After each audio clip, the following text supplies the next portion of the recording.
the standard on the Steam and the original PS4 version. So makes for a fast experience, which could definitely turn the tide of the battle into some favors, right? SamSho, a real methodical game. Having that slight bit of frame rate boost there could help you make those decisions even faster.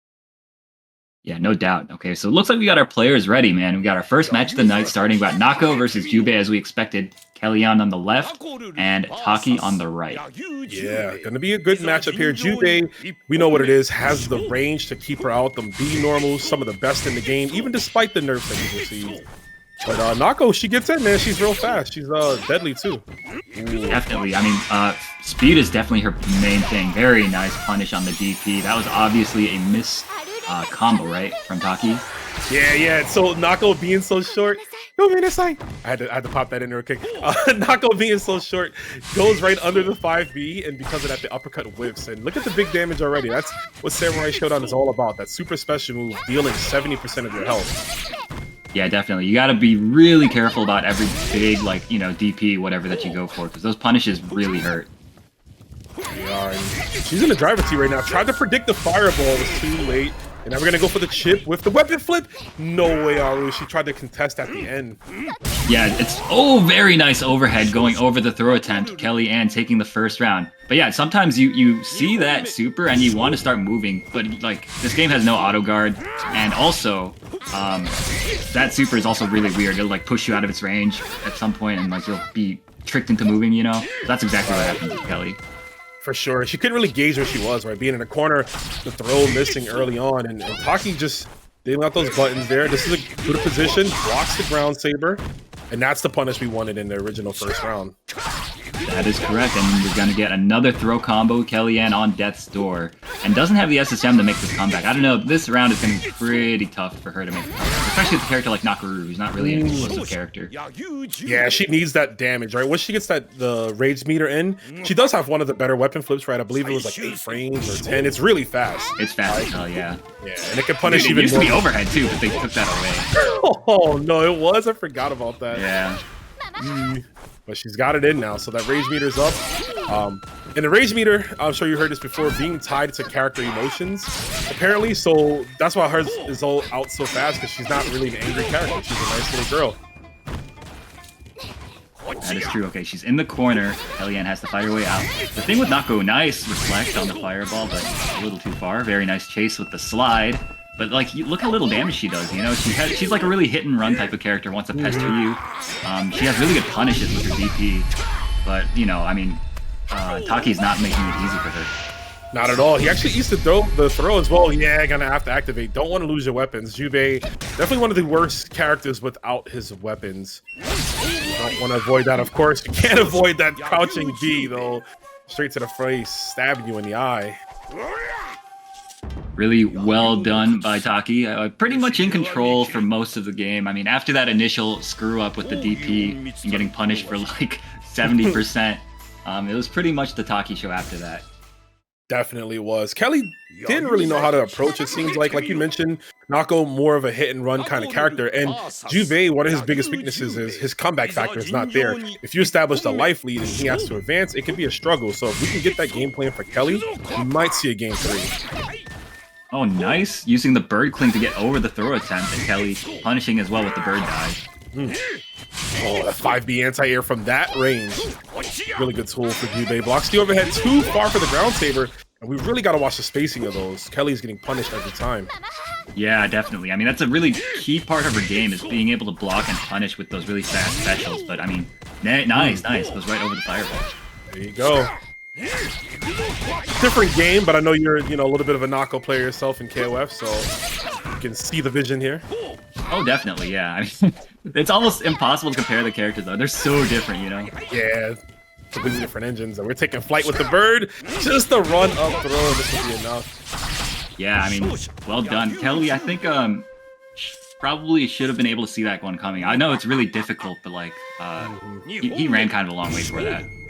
Yeah, he's an old man. He's just shrugging from that far out. Yeah. You gotta have that sidestep ready. That's the way you counter throws in this game. Good punish on the recoil, but not quite the punish you need it completely. Yeah, the sidesteps are so good against throws in this game. That's how you counterattack them, and Kelly hasn't been able to represent them just yet. Yeah, absolutely. Especially a character like Jubei, whose like offense isn't particularly scary. So if you can force him to get desperate and go for those throws like that, then if you're able to sidestep them, like that's kind of your key to victory. Nice contest from Taki, and that'll do it. Yeah, just dissected her. Kelly didn't really get into the groove that she might have wanted to. A great hot start in that first round, but Taki slowed things down and used Jubei, you know, played his strengths basically, right? Just the far out buttons, checking every approach from Nakoruru. Even the air attempts, you know, had the anti-airs ready for that. So good stuff to Taki. Yeah, okay, looks like it. And okay. So it is Sogetsu coming up versus Wan-Fu. This should be good. Yeah, Wan-Fu is definitely an interesting character. I mean, there's nobody quite like him in any other fighting game that I can think of. His whole thing is he throws his pillar, and it's like an incredible projectile. I mean, it's sometimes it can cross you up. It's plus on block in a game that's almost everything is minus, right? Yeah, for sure. Definitely a great move, and it's interesting, right? The game where you want to keep your weapon, he's willingly throwing his away, but he's about to get washed right here by Sogetsu. Sogetsu, a trap character, can set out those orbs there to start his mix-up game. He also has teleports to get away, as you saw. Nice uppercut, and there's the universal overhead. Oh, nice. Kind of read the jump in that scramble situation. Thrusty maintaining control, actually.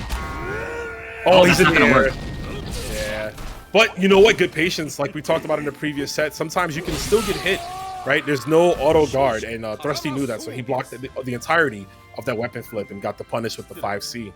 Yeah, definitely. I mean, it sounds silly. I mean, for those of you guys who aren't familiar with this game, it sounds so silly to be like, oh, good job blocking that whole super. But no, it's like, it takes some matchup knowledge and experience to know when to go for your punch. You know what I mean? Yep, and Super's weapon flip techniques in particular take away your item. So you need to make sure you block all that, or you lose half your moveset, if not more. Oh, big punish opportunity. Oh, no. Again, that's another thing is... Oh my god, that's what we were just talking about, bro. Of course. The trap's out. We don't have that pillar. Of course, for Wan-Fu, he's not too pressed, right? Because he has that command grab right there. It kicks it right back up. That's right. Yep. Wan-Fu, one of those characters that actually has a lot of really good unarmed moves, and command grab is one of them. What a read from Thrusty. The air-to-air. We'll take to the skies, bro. These are mines. Really well played from Thrusty. KrissrocK, I think he had some good stuff going, but I don't know. Maybe you want to like represent the pillar throw a bit more, because that thing is like almost impossible to block. Like even if you played the game a lot, it's pretty hard to see, in my opinion. I would agree with you, especially in Rage. You get all that extra damage off it and properties. But who knows, man? I mean, what if this is the real KrissrocK behind the camera? He's like, I should have saw that coming, and I didn't block it. Yo, I don't know how your impressions are so good, bro. It's like, I don't know. It's so good, bro. I don't know. You know what's good right now is this game. Thrusty. Oh, he blocks it that time, and he's properly punishing, because you see KrissrocK keep going for the jump after he does that. Yeah, exactly. Also, I've noticed KrissrocK likes to roll forward on wake up almost every time, and I think Thrusty, he goes for the bubble setup every single time, and I think he needs to start adjusting for that. Yeah, for sure. Let that bubble track. Oh, we're big chilling right now. Pillars for days. Get washed, homie. No, there's the dash up. 8. Yeah, Thrusty's in a good position. At that point, the most you could do is try to justify everything to avoid chip damage. But that's another thing, too. When you're unarmed, everything does chip, from normals to specials. So it's really hard to make that comeback. Yeah, no doubt. Trying to space each other out here. Oh, it almost got the whiff punish there, but a tiny bit too far. Try to bait out a little bit of a deflect there. Okay, to get some damage with the hits, and look at the back end of that pillar connecting. Oh, also good turn around, but KrissrocK is big chiller right now. Yeah, I'm liking the using the pillar throw a bit more. Again, I do feel that is probably his best tool. Yeah, definitely worked out there. If we can do a few more of these, might be in a good position here. But still set point for Thrusty, and he still has rage meter too. He's gonna get the extra damage that he can. Oof. Nice anti-air from KrissrocK. Doesn't block the overhead. Gives him a chance to set up. Oh, wasn't ready for the combo. Yeah, that's something Thrusty will definitely take into account next time, as far as like being aware of a situation like that. And there's the uppercut. Yeah, KrissrocK, what a turnaround here. Oh, has big chance here for Thrusty. Has him disarmed. Nah, too ambitious there. Yeah, 100%. As we activate, run up throw immediately, just goes for overhead. I think he just wanted more damage. Catches the landing frames of the pillar toss, and I gotta wonder, Aru, if he did not throw the pillar, would he have reached the ground in time to pass? Because I think the pillar toss kept him in the air, suspending him a little higher, enabling the Eason. I think you're right. It did give him a little bit extra time to react. And Thrusty, took full advantage of it. So really well done. Good patience and good reactions from ThrustyZol. Yeah, every major he goes to, he wins that, not for free, but it's pretty convincing usually. He's really that good at this game. And he plays a really strong character. You're gonna see some peak Baiken probably. Yeah, the best Baiken, if you will. There she is, going up against Charlotte. All right. Baiken's own character from Guilty Gear, one of the few guest characters. There's quite a few in this game, which is neat. And she's rightfully strong, and she is the demon. So we'll find out if Dark Dio, the god, can exorcise the demon. Yeah, I mean, it's tough. It's going to be tough for Dark Dios because she is kind of outranged, actually, by Baiken. And also her movement isn't that great either. Yes. So really, it feels like she's always kind of on the back foot. So you need, situations like that where you scrub Saibot's jumping at you. You need to be able to DP those. And that's you have to take that damage every single time it's presented. You know what I mean? For sure. That's a ton of it. Her DP also it's only really vertical, right? It doesn't have the far out range, so even jumping over a certain angle could be a bit of a hassle, but Scrub Saibot winning with the crouching medium. That is one of Baiken's best buttons. Super long range, it's a low, and most importantly, it can't be deflected. Yeah, and it's fast as all hell. Oh, that was a big opportunity. Managed to make something out of it. Yeah, gets a throw combo. Definitely respect that one there. And we're seeing some less jumps, which is good. I mean, Scrub Saibot started to really get into the anti-air playbook and was neutralizing Dark Dios. So, like I say, he's slowing things down here. Nice. I do think, though, that Dark Dios, once he gets into that, good, Charlotte jump spacing, I feel like he does need to just represent it a lot because Scrub Saibot's anti-air options aren't all that rewarding, so the risk-reward's still in his favor. Oh, it did just defend stance break from that far out, and because of the recovery on it, Scrub Saibot takes advantage. There's a throw, and that's going to be game one. So yeah, you did see the just defend, and there's a mechanic called stance break, which you initiate after a just defend to push them away. But Scrub Saibot was already away, so he never got touched, and because of that, yeah, that's the downfall of Dark Dio. As we go to character select, possibly, or just taking a second to breathe, get some water, perhaps. We'll see. Yeah, we shall see. I think it's going to be a Baiken mirror, actually. I think that's a really smart decision, I think. I feel like Baiken is one of those characters where if the game continues on this patch forever, this is one of those characters that's going to be really meta-defining, right? Yeah, easily. You either you learn to play her or learn to fight her, and I'd much rather play her. Yeah, I agree. I think she's really fun. Her toolkit's, it's really robust, and she's got everything you need. Yeah, it is super unique for this game too, and she just fits so well. This was a great decision of a guest character, I think, in history. When you look at a lot of guest characters, this makes perfect sense. Yeah, agreed. Oh, nice tick throw setup from Dark Dios. Has Scrub Saibot on the back foot now, trying to lame out the. Oh no! I was gonna say try to lame out the rage, but Scrub Saibot finds the hit. Dark Dios, just like that, loses the lead. Sneaky. No way. Unaware of what happened there. I think Dios wanted to. I don't know. He should have went for 6-6A, possibly to knock down, but he gets throw instead, or possibly press the wrong button to pick up the weapon, because I think you can only pick up your weapon now with A. B and C will just do a hit, and that could have happened there. But anyways, we're on to the next round. Scrub Saibot is set point. He's getting all that extra damage with the 6-6C, the 2C, excuse me, now the jump C. Nice DP from Dark Dios. Ameo. Yes. Represent that normal right there. You'll love to see it. Dude, that range is so scary against this character. It's nice to see Baiken actually suffering against another Baiken, right? Don't trust nobody, right? Not even yourself. Exactly. Baiken with the gun up behind Baiken. Tries to go for the pull to Tiny Geish, but doesn't get to quite finish the follow-up there. But still, I think he wanted WFT, but he got that thing instead because the rage ran out. Ooh, good call there, but Scrub getting all this extra damage. Dark Dios. Oh, the anti-whiffs! So close, anyone's game still, and a great whiff punish from Scrub. Saibot takes the round and the set. Ooh, explosive. The very tip, looking like Marth right there. Tip of that crouching heavy punch. That's what we expected, folks. Ukyo versus Hibiki. This should be good. Another guest character in Hibiki. She comes from the Last Blade franchise. Though most of you may know her from her appearance in Capcom vs. SNK 2, where she's one of the better SNK characters in that game. Yeah, and a very strong character in this game as well. You guys are probably about to see Hibiki, I think, is considered slightly better than Ukyo, kind of like on paper, right? But you know that doesn't really matter all that much, especially with how close in like tier, I guess, both these characters are, right? 100%, yeah.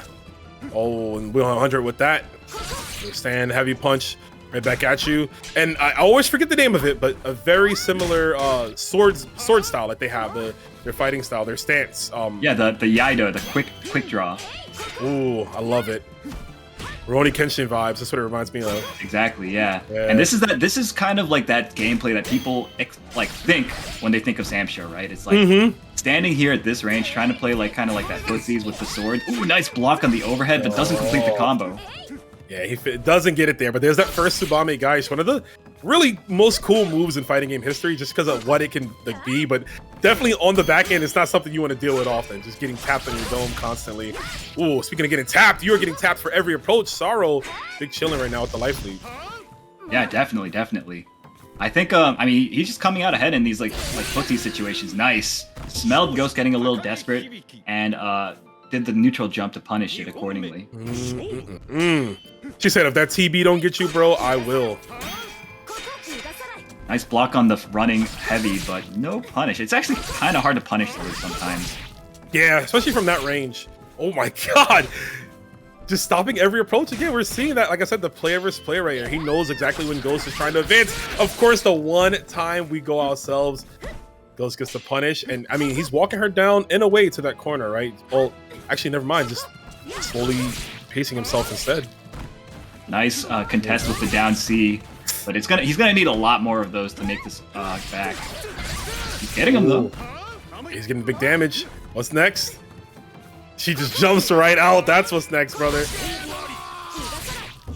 I can't tell if that was a punish or not, but either way, Sorrow takes the first game fairly convincingly. He was kind of winning like that mid-range game that those two characters prefer to play. And part of it is that Hibiki is a little bit better at doing it. She's got that special, the pink slashing move that she does that's really good to cancel into, and also just to throw out to control a lot of space. Whereas Ukyo, he has to play that range a little bit more honestly, right? He only has that far B really. That's it, yeah. Far B, and even like his rapid slash is like, it's not as fast enough because of the startup on it, so like he can't really get a knockdown from the tippy top of the range. Has to be closer, just like you saw right there. Exactly, yeah. Meanwhile, I mean, Hibiki also has a very similar far B, as well as the added option of that pink slash special move. Just lets her jump out again, and that's the second time. Ghost really has to track down Sorrow. Can't let him out of the way. Dropping her, the Tsubame Gaish right there in the air with the jump back. Once I feel like Ghost, when he had the life lead, he should have. I feel like Ghost, when he had the life lead, should have tried to force Sorrow to approach him. Like right now, I feel like that's what he should be doing. You know?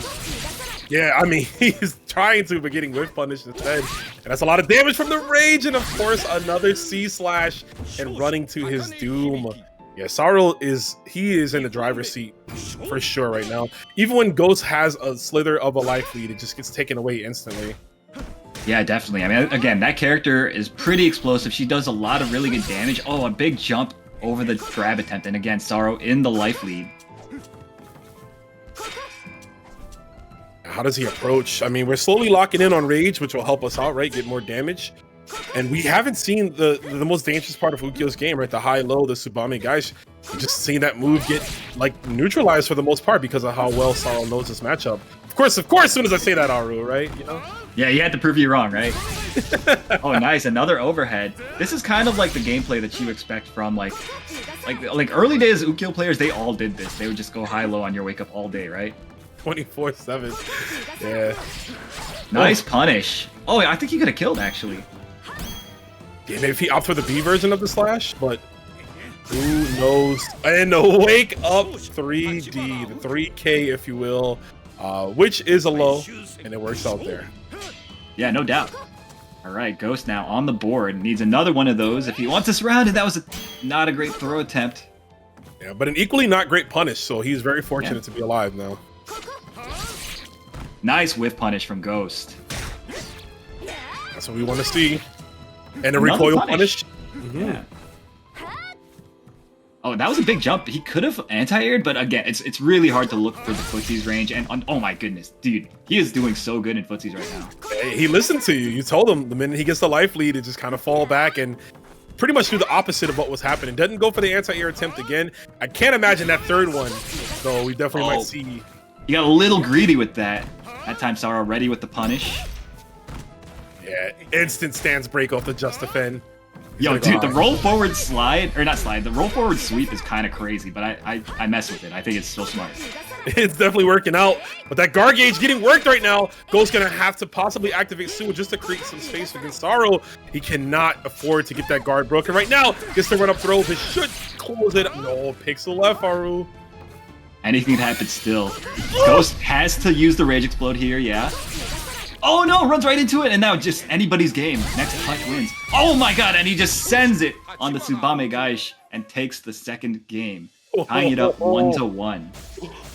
More importantly on that Tsubame Gaish at the end, I think Saro was approaching or pressed the button because I noticed the fan was red, signaling that he got hit. It wasn't chip. I believe chip damage is like the yellow fan. So absolutely right. So we didn't even block that. We pressed the button. I wondered if we could have lived if we blocked it, but regardless, game 3. Let's get it. Went for the whiff punish, but misses it, and as a result, gets punished himself. Yo, this song goes crazy. Both Hibiki's remixes. Yeah, man, I totally agree. I actually use this song in like the KOF 15 jukebox. Oh, I forgot they put this one in there. Yeah, if you guys at home have never played Last Blade, even if you don't get a chance to try it out, just peep the OST. It's some of the best music you'll ever hear in a fighting game. Ooh, nice. I like the movement so far from Ghost, forcing Saro again to approach. It's not really his comfort zone, and it goes for the overhead that time. In that situation, it was essentially a high-low guess, really. Yep, and in both ways, it's tough, right? You die either way. Ghost on the life lead. You have to throw again. Those jumps are way too high for Saro to get something landing. It's one of the harder instances of Samurai Shodown is getting a jump in combo. You have to be knee deep. Oh, definitely, yeah. Like literally hitting them like a frame or two before you land type of thing. Well, your name is Shizamaru, and you got that jump C, but regardless, we got the Tsubame Gaish and a neutral jump C again from Saro. Last game, last round. Wouldn't have it any other way between these two. Absolutely. Ghost, though, does come into this round with the Rage activated. Has an opportunity to do a lot of damage if he finds these hits. And again, like we're seeing a lot of jumps go uncontested for Saro. Okay, just sends it on the Tsubame and hits. Yeah, I gotta imagine eventually Ghost will check one of them. But if not, Saro is not deterred from jumping, right? Might as well keep going in. Yeah, absolutely. Okay, now Saro's Rage is gone. Ghost can play a little bit more proactively if he wants, but he has to really be careful about running into those far Bs, into running those specials like that. Ooh. Alright, Saro with the life lead. Yeah, Ghost is trying to get those whip punishes, but Saro's being very particular now in his button presses. Doing it at a later time. There's a just defend, but it gets destroyed by the Tsubame Gaish. Clock yeah, I like the way Ghost uses the Tsubame as kind of in block pressure, kind of expecting Saro to continue trying to like, you know, put it on pressure or whatever, not really thinking about defending at that moment. And that's when it's so effective, right? Because it's so fast. Yeah, clearly it's working out there. We got the life lead. 15 seconds is winding down. What's going to happen? Someone's going to have to activate real soon. Big hit will destroy both of them right now. That was a risky jump, but it doesn't get checked. 7 seconds. Activate the freeze of time. Run up 2B.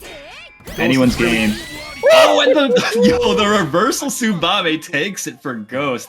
My word, what an option. What an option indeed. Clearly one that paid off. Getting them from the chicken myself directly. Just gonna start breeding chickens in the backyard, that's all. But here we go. Disorder Unit, ThrustyZol. $47 from Geek Wolf NYC. Coming back for more. Thank you so much, man. Much love. Yeah, that brings us up to over $100. So thank you so much, Geek Wolf. In total, giving us $72 for the match arena. So Again, really very much appreciated. All right. Thrusty digging into his deeper character pool with Basara. Basara, a really cool character in the lore, right? I always think he's dope. And then this game, not the best character, right? One of the weaker DLCs. The first DLC, actually, for the game, too. Yeah, I mean, if you don't count, like, Shizumaru, right, who came free. Ooh, big punish opportunity, and Disorder is so happy to oblige. But we're seeing what makes him cool. Oh, there's a little profiling with the crouching crouching B going under the Tsubame Geist, which is a great tactic. Oh, big punish opportunity, and again, Disorder unit is on top of it. This person knows their punishes. So I will say for sure that sickle toss in the air is like super minus. I think even Ukyo has time to like run up SSM, but most characters can SSM it. Oh, interesting. Yeah. Reading the 575, bro? Oh, the poem? Oh, man. Yeah, we know some people love the poem out there. We're seeing the clones, though. Oh, so wow. Dude, that was really hard for me to follow, honestly, but Disorder unit obviously was one step ahead and called out the fakeness. Bro, that was straight out of the anime, right? You just see a bunch of clones around you, and then, like, the samurai with his eyes closed just snipes the real one. Word, exactly. Baller. Nice, I like that option there, using the really fast kick to check all the craziness that was happening around here. Nice punish. He's checking it now. He's definitely seeing through the fictitious attempts here from Thrusty. Thrusty does get the run-up command grab. Yeah, I mean, dude, like, it's so hard to tell. Especially, I mean, if you guys are not familiar with this character, he has a special move that sends out clones of himself doing different things. Is that gonna work? No. Yeah, that super is not too bad, right? It does have iframes. We're gonna have to activate here, range explosion. Now you have to really be careful, but yeah, he's throwing out a bunch of clones, but Disorders is not even interacting with them. Doesn't care, man. Yeah, I mean, he's just not committing to anything, really. And ThrustyZol, I mean, the time on his rage explosion is running out. Oh, that was a big whiff. Yeah. Okay. Finds a hit, but doesn't do a great combo. I gotta say, Thrusty kind of... that must have been a drop combo. Yeah, so I think... I could be wrong on this, but I believe that because of the startup of the weapon flip for Basara, he can't really throw punish into weapon flip, and I'm wondering if maybe Thrusty was thinking to do that and then kind of remembered last second and got his wires crossed, so he didn't complete the combo. Because remember, he did do overhead, right? Overhead is the same, it's BC, which what you do quarter circle BC for your weapon flip. So I'm assuming that's possibly what happened. It might be. I thought it was the I thought it was like a forward D or something for him. Because doesn't he also have like a weird like a forward, like a command normal on a kick that has that animation? I don't know. It's been so long, bro. Yeah, it could be. Chat, help us out here. I'm sure you guys know. Regardless, though, Thrusty going to character select as Disorder is going to take the first game. And, I mean, he looked real good. Yeah, now it's time for Bobby Boucher, the water boy. I like the Thrusty Sogetsu pick here more than the Basara. I mean, the Basara, he was doing a lot of tricky stuff, but it's so hard for him to capitalize on it. Because Disorder seems to kind of know how to deal with all that stuff. Yeah, he definitely came well equipped. You can chalk that up to them playing as well, as we see the trade with the water pillar. Yeah, and I mean, just in general, right? If someone's doing a lot of stuff from full screen, you don't always have to interact. We're seeing that from Disorder. Oh! Read the poem, Maru. Yo, the 575. I have no idea what my man says, but it looks kind of cool. Woo. You suck. Get cooked. Water is nasty. Gatorade tastes better. I understood Pasogare. I'm pretty sure that means like shadow, or not shadow. Is it shadow? I don't know. One of you weebs in the chat, let me know. There it is. I mean, he takes it, and that's crazy. Even with the SSM punish, he still had a pixel of life left. Very nice. Disorder. I like the Disorder Ukyo, man, so far. He's been unfazed by all like the stuff that ThrustyZol is kind of presenting to him. But this proves a real challenge, this opportunity here for him. Oh, and he just lets him pick it back up. What a nice guy. Oh, the trap, the combo. He misses the DP input, but there is that rage-induced Tsubame Gaish. Getting all the big damage on that. Anything will do it for Thrusty at this point. Okay, the recoil cancel into the close pillar. catches Disorder, trying to punish the recoil.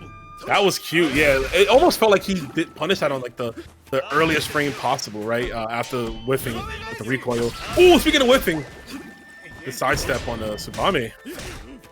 Yes, indeed. Uh-oh, we got a knockdown here. And a great deflect, this time from ThrustyZol. I wonder if he could have done SSM from that spacing. Ooh. I'm wondering too. I think it would have been good just to force a Rage Explosion out of Disorder. But I don't know. Didn't go for it there.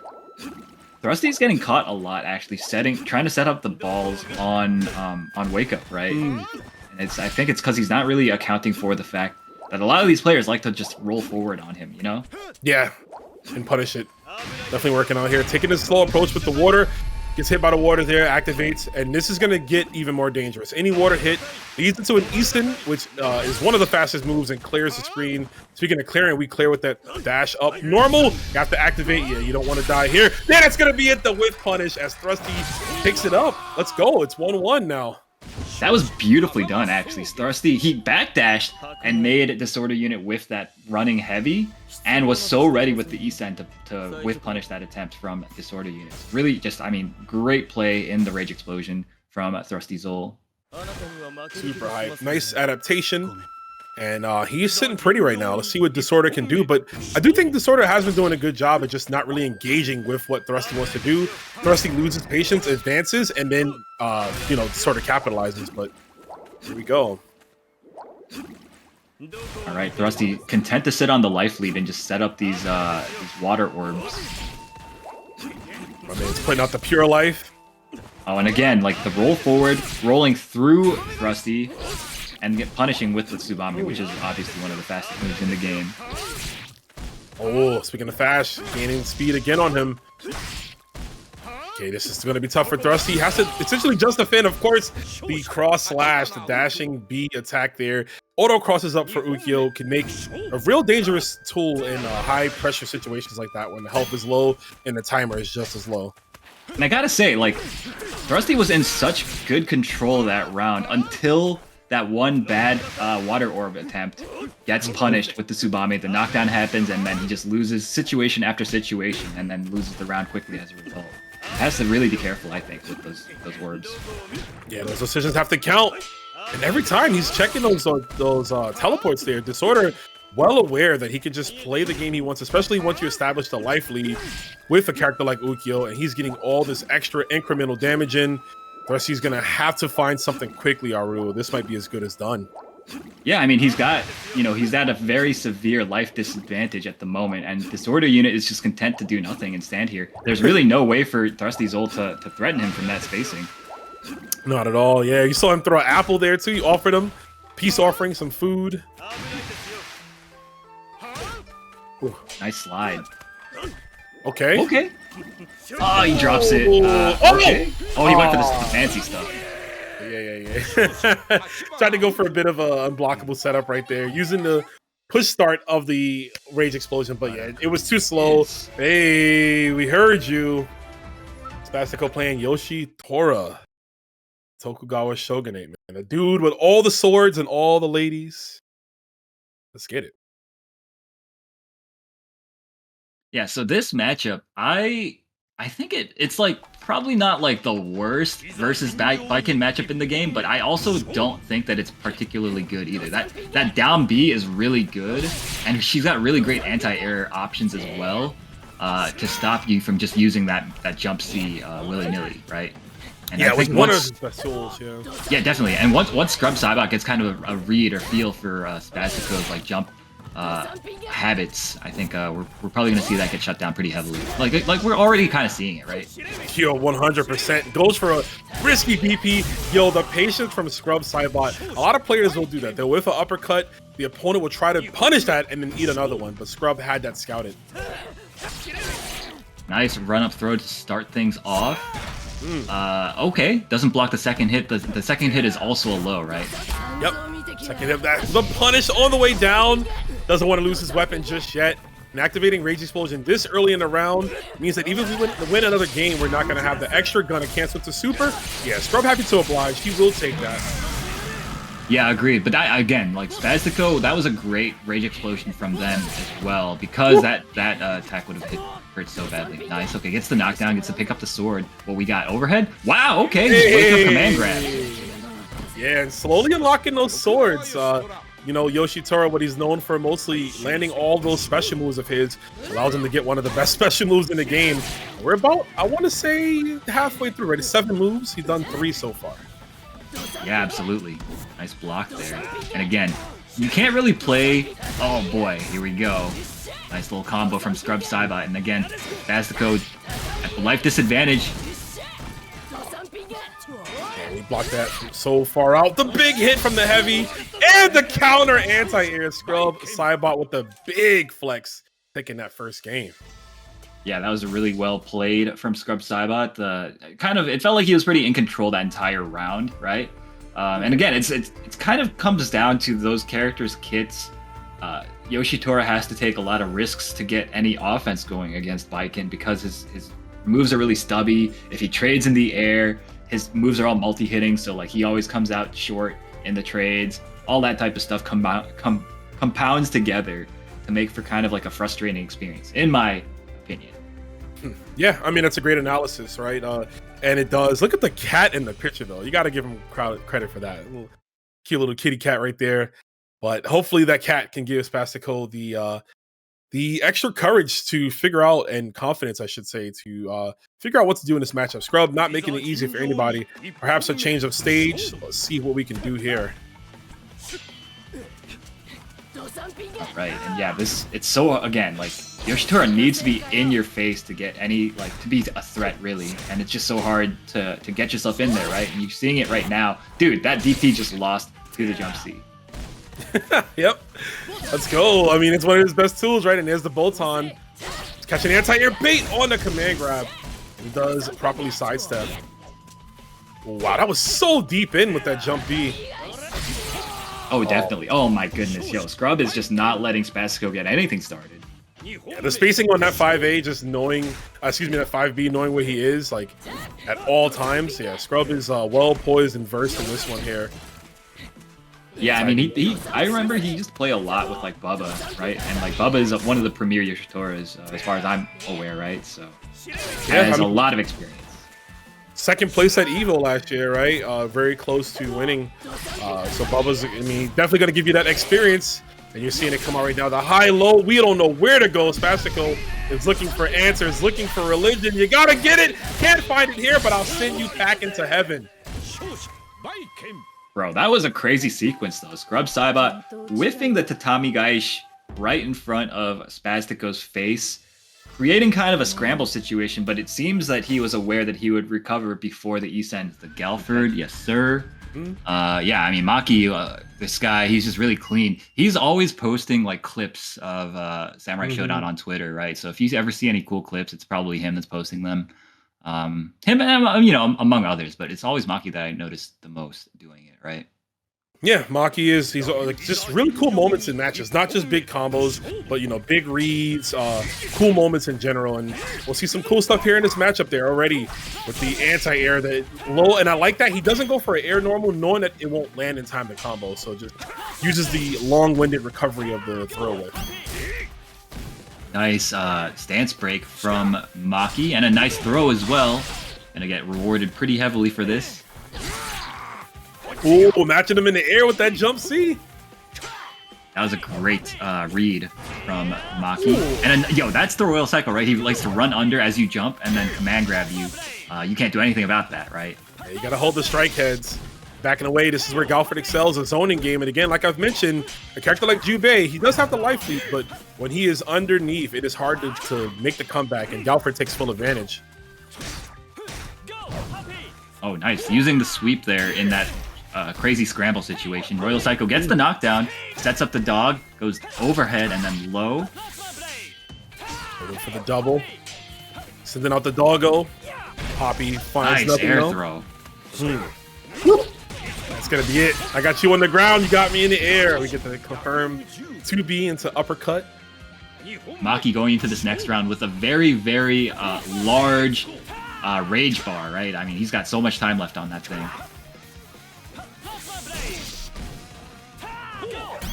Ooh, nice. Gets the stance break. Ooh, try to get a recoil punish. Excuse me. Oh, okay. That was kind of a strange interaction there from Maki. And he's gonna pay for it. He's the light DP to move, and I think he tried to counter, but yeah, Psycho not taking the bait at all. You're gonna take that one. Strike heads. I can see him doing the fist pump right now. Kind of running away with this, the ninja way, the only way for Galford, if you will. Yeah, definitely a character that wants to get the life lead and then force you to approach out of your comfort zone. Nice, I love that. The neutral jump C from royalpsycho. Yeah, great tool to use, especially against a character like Jubei. Jubei falling faster enabled the more floaty jump of Galford to get the upper hand on that.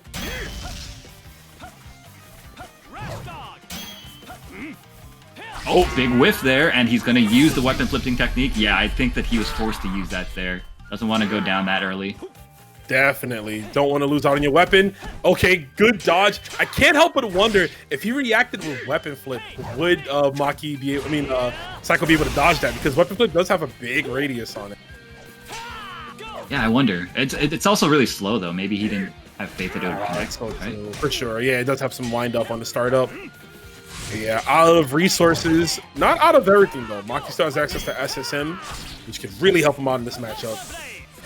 That's true, but I feel like royalpsycho doesn't give too many opportunities for those deflects. He likes to use the 3D, quite a bit. He doesn't go for the 2B as much unless it's almost like a guaranteed punish type of situation. For sure. Oh, landed on that fireball, and he's willing to just fall back, chip him out here. Run away, just sneaks in the 6-6C with the overhead and a commanding lead for Psycho. Psycho still having access to Rage Meter. He can pop that Rage Explosion whenever he desires. And Maki's gonna have to chill. Unfortunately, not gonna even get that chance, right? Because man's best friend holding it down. Look at Poppy go as we get the W. Yeah, for those of you guys that aren't really, maybe not that familiar with this game, I want you to kind of watch how Psycho plays is Galford. He plays like so in and out, right? He's just always setting up like something. He's always planning for the next move, with whether it's with a projectile, whether it's through using the dog calls. I think it's really enjoyable to watch. Really, it is. Yeah, great play from Galford. It's tenured play, right? Seasoned play. He's been on this character since release. I don't think I've ever seen Psycho main another character. I'm sure he has others that he play with, casually, but this has always been the go-to for him for tournament. Yeah, agreed. Nice. Big trade with the Poppy. Ooh, I love that.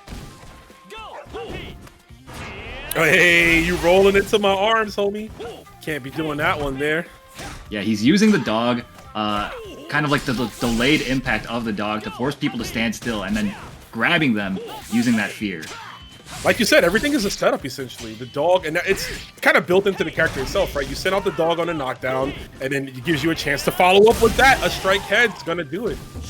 Yeah, and that situation, it's really tough to get out of, because it's either you get grabbed or you run into the dog and get knocked down. So you really want to avoid allowing him to set up the dog at those spacings. What the dog doing, indeed, right? The dog is cooking right now.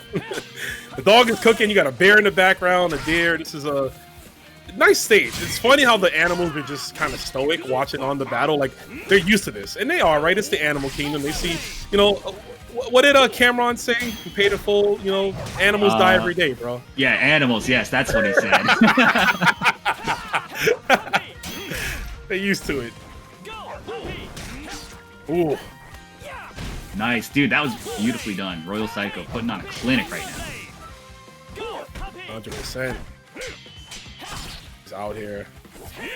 Oh, okay, try to run under. Just all this incremental damage though from Psycho. Oh my gosh, dude, that was so beautiful. Using the kick to kind of like force him to block. His command grab rate is good. Oh, we're gonna take this. He's not gonna die. Yeah, that's fine. Psycho still has another game to play with. Not that he's going to need it, though, because the sneaking in of the overhead works yet again. Psycho he is your victor, man. A great set right there. Just really played everything the best way he could. Utilized all of Galford's tactics to the best of his ability.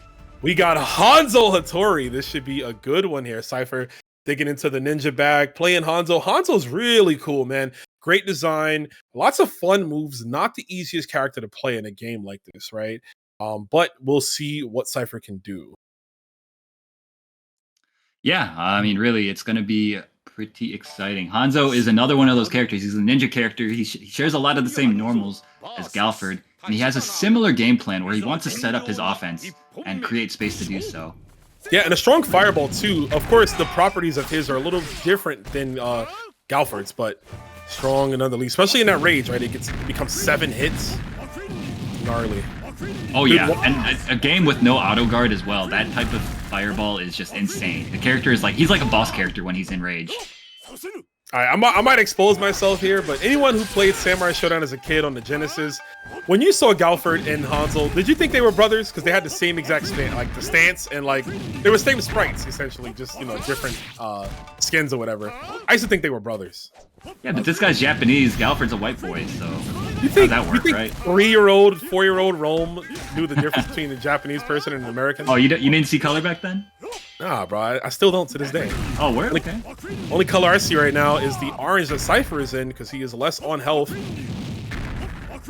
That is true. I mean, Cypher, it's going to be hard for him to make back this life deficit with this character. He's a character that needs to win a lot of interactions to win the round. Definitely quite a few. That's not the start right there within that Tsubame. And there's the cross slash. That's another dangerous tactic. And of course, the backdash Tsubame Gaish. Very nicely done. And again, Cypher, I think he needs to buy himself some more space. Oh, there you go. There's that multi-hitting fireball, keeping people jailed for so long. Yep, he's got access to that rage. There's the run-up throw, 2C. Let's see what the traps are going to be. Oh, that was nice. Crossing him up so close to the corner, Disorder Unit certainly was not ready for it. He did JD the last hit of the fireball, but it pushed him out of the range, I guess. I was able to get hit in the back of the head, but yeah, you're rolling into it, man. Watch that out. Yeah, really well done. But again, Cypher no longer in rage. Disorder Unit does have the rage, so if he lands any heavy Tsubame, it's going to hurt quite a lot. And Cypher, I'm sure, is aware of it as well. He's staying so far out of that Tsubame range, right? Oh, nice bait. And grab indeed. I cringe. Yo, he's just sending them slinkies out. Dude, look how annoying he's playing, right? It's Disorder Unit has to catch this Hanzo, manages to get some damage there, but again, we see Cypher gonna disengage, maintaining that screen positioning. Yo, he is out. Whenever Disorder Unit thinks he's got him hounded down, immediately Cypher just finds his way out. Multiple teleports too, right? He's got the ground one, the air one. He even has teleport slash moves too. Or a fake like you saw right there, sneaking into command grab. Dirty work here from Cypher. The cross slash again. Ukyo might have to pop soon. Yeah, dude, this is very much like a mental frame advantage. Oh, okay. What is going on? Everything is so fast right now, Aru. Dude, okay, Cypher needs to make some space and throw out some big slinkies here. Oh, wow, that was a crazy situation. Watch that jump. Yeah, it doesn't even matter. You have to just defend every single one of those slinky hits, which is 7, and that's the only way you'd survive on not getting chipped. But of course, that holds you in place for Cypher to set something else up after. So almost a foregone conclusion there. Yeah, and like I said, this game doesn't have auto guard, which means when you're in block stun, you still need to be blocking the correct way for everything, you know? So that, as you might imagine, that slinky is pretty cheap since it's multi-hitting and keeps you jailed for so long. It arguably becomes one of the better fireballs in the game when it's the best. There's nothing better than that one. I can't think of it. Definitely, yeah. I would say that for sure. And Hanzo needs it, right? Hanzo, again, not the highest tiered character, right? Definitely one that requires a lot of skill, a lot of knowledge of what to do with his tactics here. We get opened up by the 3D. And there's a Tsubame Gaish. You going for the next one? Yeah, we block. Sorry, I was gonna say though, Hanzo is a character that, his round 1 Hanzo is so weak because he's probably not gonna get the rage, right? But really, round 2, round 3 Hanzo, where he has access to the rage fireball, he is so threatening. And you don't want to let Hanzo win the first round as a result of that. But Cypher managed to get it, and Disorder Unit has a huge uphill battle ahead. Yeah, that's a great point, right? Because of the way meter works in this game, you don't get meter by doing damage. You get meter by getting hit or by blocking. So because Hanzo taking so many different hits there, it actually helps him out later on in the matches. His rage meter lasts really long too, as compared to some other characters like we saw Nako earlier. So we see the Tsubame Gaisha. Oh, he drops another one. Yeah, but luckily for him, CIPHER did not punish it as hard as he could have. Yep. Oh, beautifully done. Yeah. That's going to work here, and it gets hard. He tried to sword catch, but you can't sword catch a command grab, my guy. This might be over, Aru. It's almost a foregone conclusion. Okay, managed to pick up the sword. It's gonna be so difficult. Bro, it's Slinky. Do it again. Just okay. That's gonna be it right there. CIPHER with the adaptation takes the second game, excuse me, with this Hanzo. We're about to pull a Jaden Yukai. Get your game on. My Yu-Gi-Oh homies in the chat. Let's get it. Scrub Saibot, royalpsycho. Yeah, wouldn't be too surprised to see this matchup happen again sometime later in this tournament. That's kind of how strong these players are, right? So should be a treat to watch. Should be a treat indeed. Wonder how things are gonna go here. Scrub Saibot, obviously the man to beat in all these tournaments, but Psycho not too far behind, and has done it before, right? We talked earlier, sent him to that losers and Frosty Faustings. See if he can get a good start now. Yeah, definitely. And we see, I mean, Scrub Saibot, he's going to try to play this matchup a little bit closer than he does some of these other matchups because he doesn't want to give Psycho that much space to set things up, right? No, not at all. Want to definitely stay in the ninja's face, in his grill. No spacing, just like that. That was a really good spaced 5K. Nice, using the down B as a poke. Baiken's down B is such a crazy cheap move, man. Like, I'm pretty sure you mentioned it before, but that move is like really fast, reaches mad far, not deflectable, you know? Kind of crazy. It's really good. I know Genjiro is looking at that and he's like, oh, y'all gonna let her have that, but I can't have mine? Because remember, in release, Genjiro's down B was like... Oh, I remember. The Genjiro meta was, man, talk about rage inducing. I used to have rage meter all the time. Oh, yeah, definitely. That character was something else on launch. Ooh.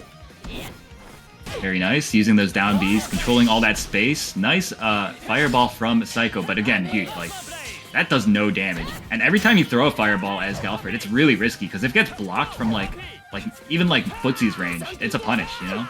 Yeah, his fireballs are actually minus, yeah, for sure. Of course, that one lands, is what we needed. Activating that normal too early, not gonna hit her, but command grab will see us through. Recoil cancels. Oh, okay. You never see that follow-up, but Scrub Saibot representing all the options. Ooh! Got it with the command grab, doggo. Oh, it chases the backdash. If you flinch, I will catch you. And that's why Easton is such a scary move. It's always in the back of your head, right? Somebody that close to you, you just want to get out of the way. Unfortunately, though, Psycho gets his meter out of the way. He doesn't have it, has to forego it, as Scrub is coming in with full rage meter. That is true. So Psycho, I suspect we're going to see him play, you know, kind of conservatively until the rage wears off like it just did.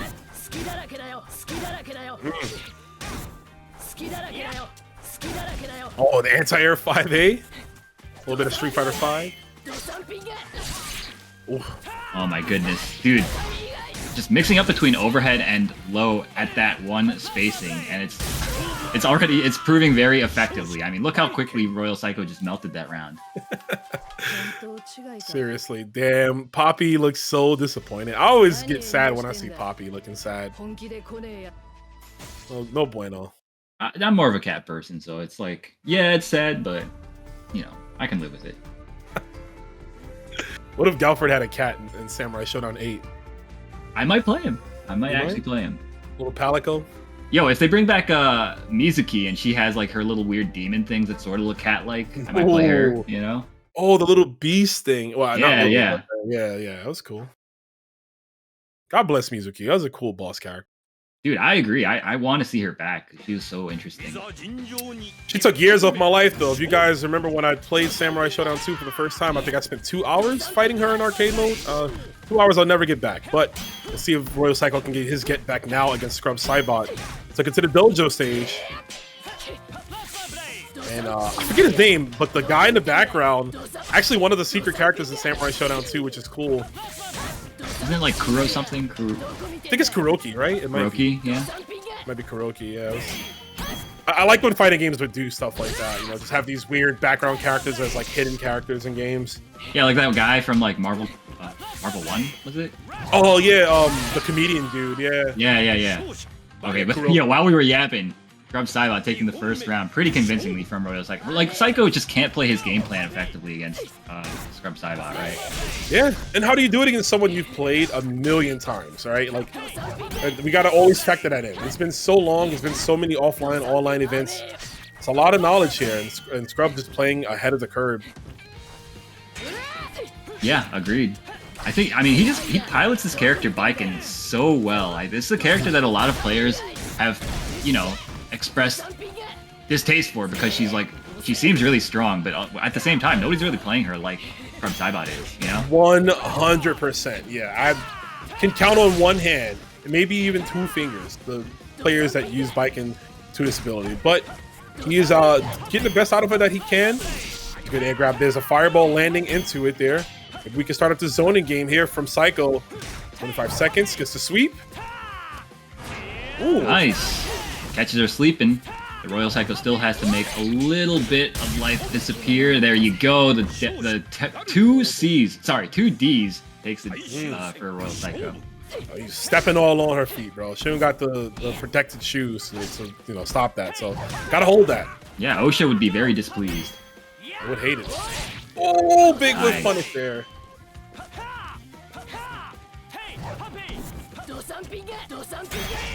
Okay. Yeah, just defend stance break. Push you down. Stance breaks are a hard knockdown too, so they're so good when it comes to zoning. Oh, definitely. Buy yourself a lot of time, basically, to readjust yourself. I think if you're... Oh, he could have did anti-air... Eason, excuse me.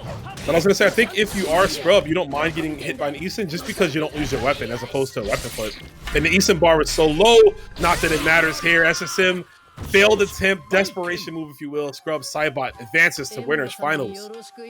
I think that was actually such a genius time to go for it, right? Because if it lands, he wins that round and the game, right? Yeah, I mean, he's an ugly, disgusting character, but I think that is very charming in and of itself. You know, you don't see that many characters like that these days, you know?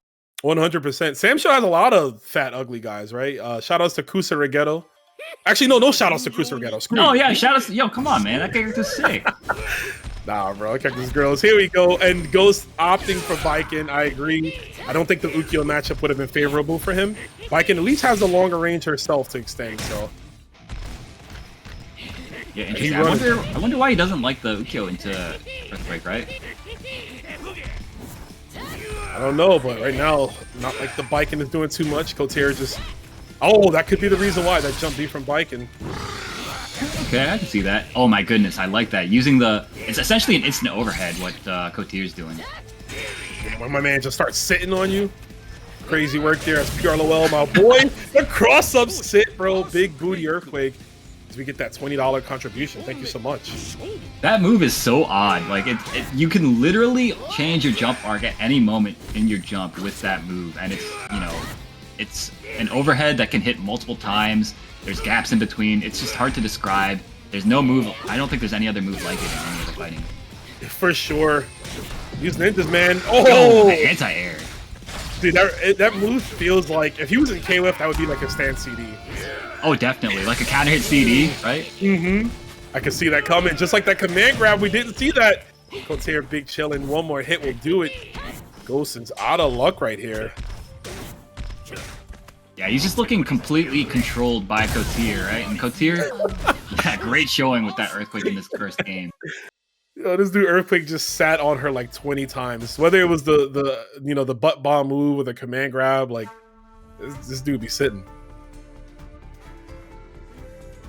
Alright, so I think we might see a Ghost swap off of the Baiken, because the Baiken really, I don't think the Baiken really made a difference there. No way. I mean, look at his namesake, right? Like, so bad decisions, clearly that was one. But hopefully we can turn that into the green, get a good decision here. Going back into Ukyo.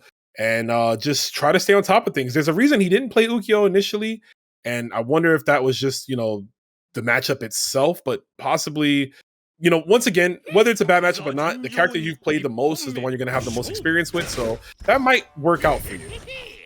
Yeah, I guess we'll see here. I want to say, though, like, being able to Tsubame Earthquake's big jumps might be good in this matchup, but you also have to be careful not to run into like the random jump C's that he throws out and it's like active forever. That run animation is so funny. What a dumb Saturday morning cartoon character. Oh, definitely. He looks like he's up to no good, right? Yeah, you just see him and he's just ready to do some foolery. I know in the older games he has like a whole gang and it's just like micro earthquakes. Like they're all fat but short king. Oh, really? That's funny as hell. Yeah, and like I think in the original ones. Dude, he has like a move where he like farts on you or something in one of the older ones. I think it was SamSho 6. I played that game for a brief time. Yeah. He was really fun in that game. He has it in SVC Chaos too, and you can use it for like Oki and shit. Like it's just kind of dope. All right, we see a slow process here. 17 seconds. I mean, the health is rather identical here. It's just about maintaining. If you're Ghost, sneak in another 2 slashes or so. Oh, you can't dash. That timing just perfectly sticks out the button at the right time. Kotir has 8 seconds to burn to hold on to this life lead. Oh, nice 6C or 6D. The tide of the battle turning. It's really going to be hard to make this. You can't run in on him. Like, what do? You can't even take a risk with the weapon flip, right? Because Ukyo's weapon flip does have quite the deal of startup to try to whiff punish something. It's frustrating here. Yeah, I like those spacings, the ranges that Kotir is choosing to play this matchup at. It's really difficult for Ghost to get anything real started with this Ukyo. This is obnoxious, man. Like, how do you fight this? How do you fight this and not get annoyed? Like, I know, Ghost, I mean, he's obviously a seasoned player, but a lot of people would crumble faster just because they'll be so tilted from this movement. Oh, definitely, yeah. And I feel like Ghost is also one of those players that's like, he can get a little emotional while he plays, right? So sure. Hopefully he doesn't let it get to him. Like, I just want him to keep his cool and play the best game. Oh, no. Oh, you reaching out for a grab? I got you, Kotir. Big position right here. I don't think there's much Ghost can do. Anything will chip out. Okay. That's going to help him out, actually. Going to have to activate. And now Kotir really... never mind. Yeah, that was, I mean, a little bit of desperation, right?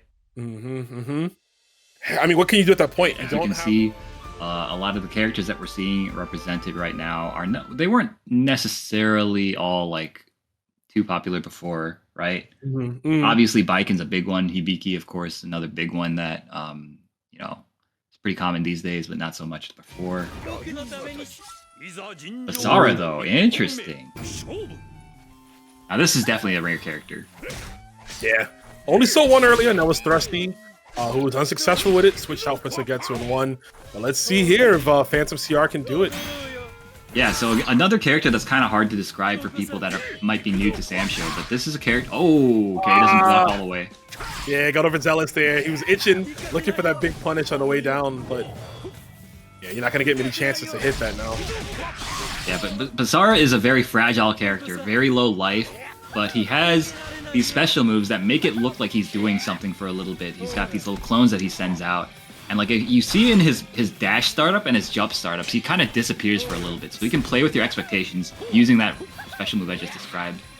Yeah, he can really throw off your depth perception, right? You don't know exactly how far he is on the screen because of how he teleports out.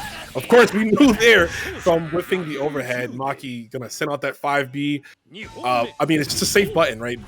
One of the best buttons in the game, obviously one of Jubei's strongest. And it's just such a good tool at keeping that space in between. Also special cancelable, which is nasty.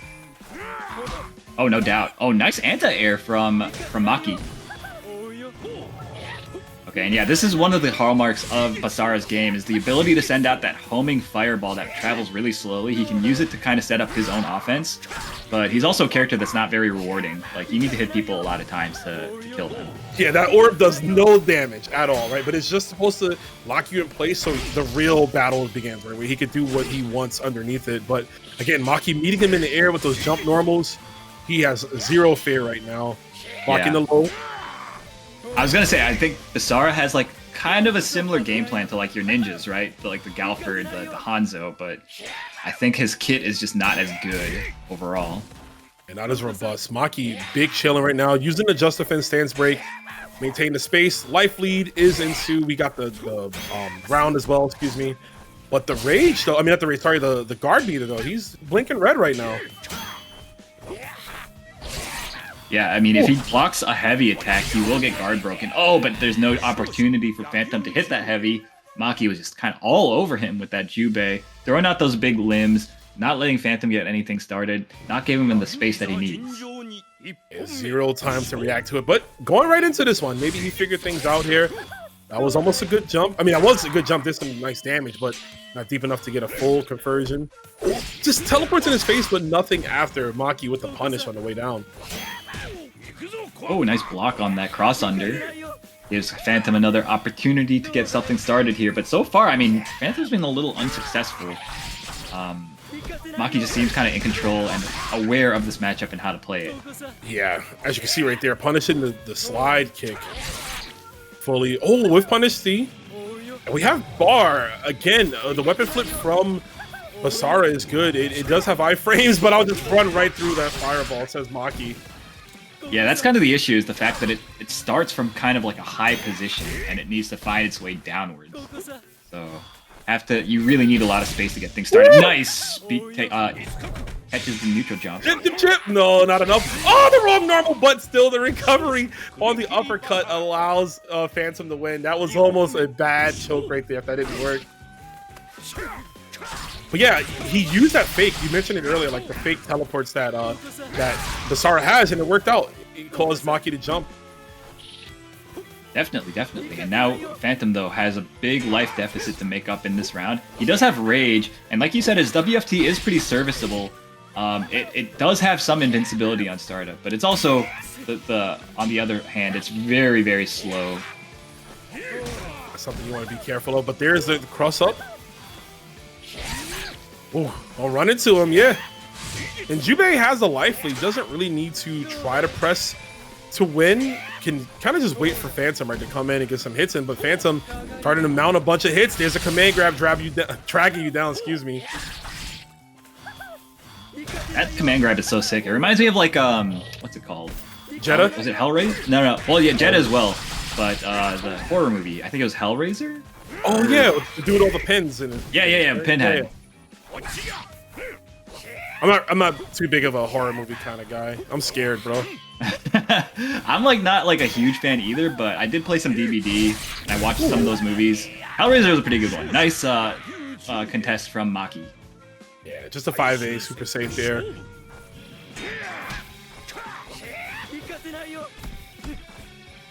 See what we can do. Phantom, dude, how do you know that? Of course you know how much SamSho you've played. Maki punishing the throw on the way down. That was almost KOF like, where they do a normal too high in the air and you're already pressing throw, so they land like the hit. You recover out of the hit stun faster than they land. Definitely, yeah. I think Phantom, he could have timed his jump as he landed. You know, SamSho calls them the combo jumps or whatever. But that's like, very few people are going to be ready to do that. This activates. All right, that's one. Ooh, overheads right over the crouching A. Yeah, well done. And a great command grab from PhantomCR. Basically one interaction away from winning, forcing an explosion out of Maki. Still anyone's game. Oh, got a little too thirsty, and he's going to pay the price. Maki's going to be moving on in the loser's side. Yeah, he saw the light at the end of the tunnel, but he didn't realize that light was for him, bro. He was trying to go too far ahead to maybe just force a game 3.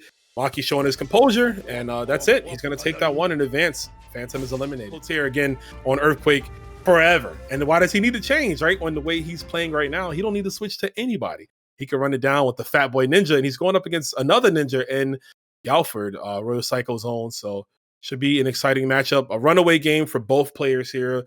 Zoning specialist style characters just go about it in their own different ways, right? Galford wants to zone with his specials. Earthquake's going to look for his normals. Yeah, that's right. I mean, he just wants to occupy a ton of space. Earthquake, he's already, I mean, look at him. He's occupying half of the screen just standing there. He is quite the wide boy, right? He's a big boy. Oh yeah. You could tell by them those chicken wings he be eating. You know, the butt chicken. Yeah. Oh, nice air throw from royalpsycho. Where my dog's at. Poppy right there. And that's the I edge like of it. that. Woo. Punch him. Dude, that was an insane sweet sequence. I want to see a clip of that later, but like royalpsycho, he tried to do an air grab. Kotir was ready with a super active jump D. He lands, creates a scramble situation, and deflects the panic mashed 5B. Had that one ready, just like that SSM. And he's sitting really good right now, but Galford trying to get some damage in. The rage meter runs out. If you're Kotir, you want this matchup to end as fast as you can, right? Try to retain some of that rage meter that you can. Fat breath, but no chip. Ooh, what a trade. Beautifully done. Catches royalpsycho, trying to move out of the pressure situation. Kotir taking that first round. Cost him an SSM, but, you know, being able to land an SSM at all in any game is pretty rare. So you'll take those. For sure. It's hard to hit. The move doesn't have iframes or anything. Lots of startup on it. Can't combo them. So like you said, managing to land one is it's crucial, but not always expected. Yeah, definitely. And we talked about fast weapon flip techniques, right? Earthquake, another character, has a command grab one. He can hit you up to 3 times with it. So even if you block the first one, you got to watch out. You can get grabbed by the next. Yeah, it's it looks like a grab, but you can block it. But like you said, it hits so many times, and he can actually choose which direction he moves while he's doing it. So sometimes he'll like get you like as you try to advance or whatever. It's weird. Definitely a weird one right now. 24 seconds. Meets him in the air. Kotir with the roundup and has the rage meter. Tries to go for regular throw, doesn't get it. Oh, it just runs right into the 5C. And what? No punish from Kotir. Yeah, scrambles. I was wondering why the third hit didn't come out, and I just remembered Galford has that teleport, right? Where he can use while getting hit, but he doesn't teleport from the overhead. Ass on Kotir yet again, coming through. Really well played from Kotir. Kotir plays this character. This character is not fast. He is, in fact, very slow. But Kotir plays him in such a way that you would not be able to tell, because he's just constantly all over the place, and really just making it difficult for you to go where you want to go. Yeah, I mean, you mentioned it earlier, right? Earthquake just being such a big character occupies so much of the screen, which makes it so hard for you to just get away from what he's trying to do. And that's what Kotir is utilizing the best. Doing a good job with it. And also, I see the chat talking about the lore. Yeah, these two train at the same school. Apparently, Earthquake got bored with it. Said, I'm going to become a thief instead. How cool is it that you catch your op later on in life and you beat him with what you learned? That's dope. I would do that to my ops, but I don't have any ops. No? What happened to them? Yeah, you already know what happened to them. Okay, so it's weird. We're seeing royalpsycho now. Rather than trying to create space and set things up, he's opting to just go in and try to put on the pressure himself, right? Ooh, the one time he goes for overhead crash, Kotir had that punish scouted. Oh, I like that. Goes under the jump C attempt and hits him with the dashing A. Ooh. Let's see, just playing a good spacing here for royalpsycho. He's trying to be at the tip of all of his tools there. Yep, even using the kicks to just keep him at bay. He's going red though. That ain't no X Factor, baby. That is meaning your guard will be broken. If you take a hit, Poppy from the skies, you gotta love it. And we're seeing royalpsycho is having a lot of trouble. Well, actually, both these guys are having a lot of trouble getting any like big chunky hits in. We're just seeing a little stray damage here and there. Yeah, they add up over time. Galford still has access to meter. It's gonna run out now. Gets the cross under fireball. Can't help but think if that was a strike heads. Never mind, there's a strike heads right there. We got it. Now all Psycho has to do is maintain. Ooh. Good stuff. Yeah, well done. I mean, royalpsycho, he played that round really well. But dude, that was such a marathon of one round, right? They have the entire 60 seconds, basically. It's kind of how I expected this set would go. Like I said, both similar ideologies, but different ways of going about it. when it comes to just slowing down the pacing of the game and nickel and diming you for everything you've gotten. Ooh. See, even with the snipe, right? Even the trade with the dog is going to work out for Kotir. Yeah, you gotta wonder. I mean, that was almost certainly like a reaction. He like saw the startup of the Poppy and chose to trade with that heavy and be like, yeah, I'm gonna come out ahead. I'm willing to do this right now. That's kind of the level of play that we're at right now. Spot dodge, yep. Dodging both Poppy and a command grab. Dude, that was beautifully done. That situation is not easy to escape. Not at all. Woo. Okay, meets him in the air. Psycho has bar. If he could just get a solid hit, it's a weapon flip. Take this game. Goes for the overhead, gets it. Double overhead indeed. As a block the second, the jump C will catch you. Trying to go away. All right, it is 1-1 right here. That was really well done from royalpsycho. Using kind of like in other fighting games, doing a jump that at that timing would be really bad because you're not like, you don't get a safe jump. It's not a safe jump at all. There's almost no chance of hitting them even. But in this game where jumps are so good and anti-airs are so bad, he like called out Kotir doing a wake up jump back and had like the perfect option waiting for him. So really well done. Heads up play. Shows a lot of really experience. Shows a lot of experience in his play. Easily as we go to the final game here. Let's lock in. This ninja will advance. Let's see. Take it to the Yashimaru stage. This one's cool too. The purple sky in the background. Yeah, man. I'm a big fan. Man. Dude, yeah, SK kind of cooked with this character, man. I don't know.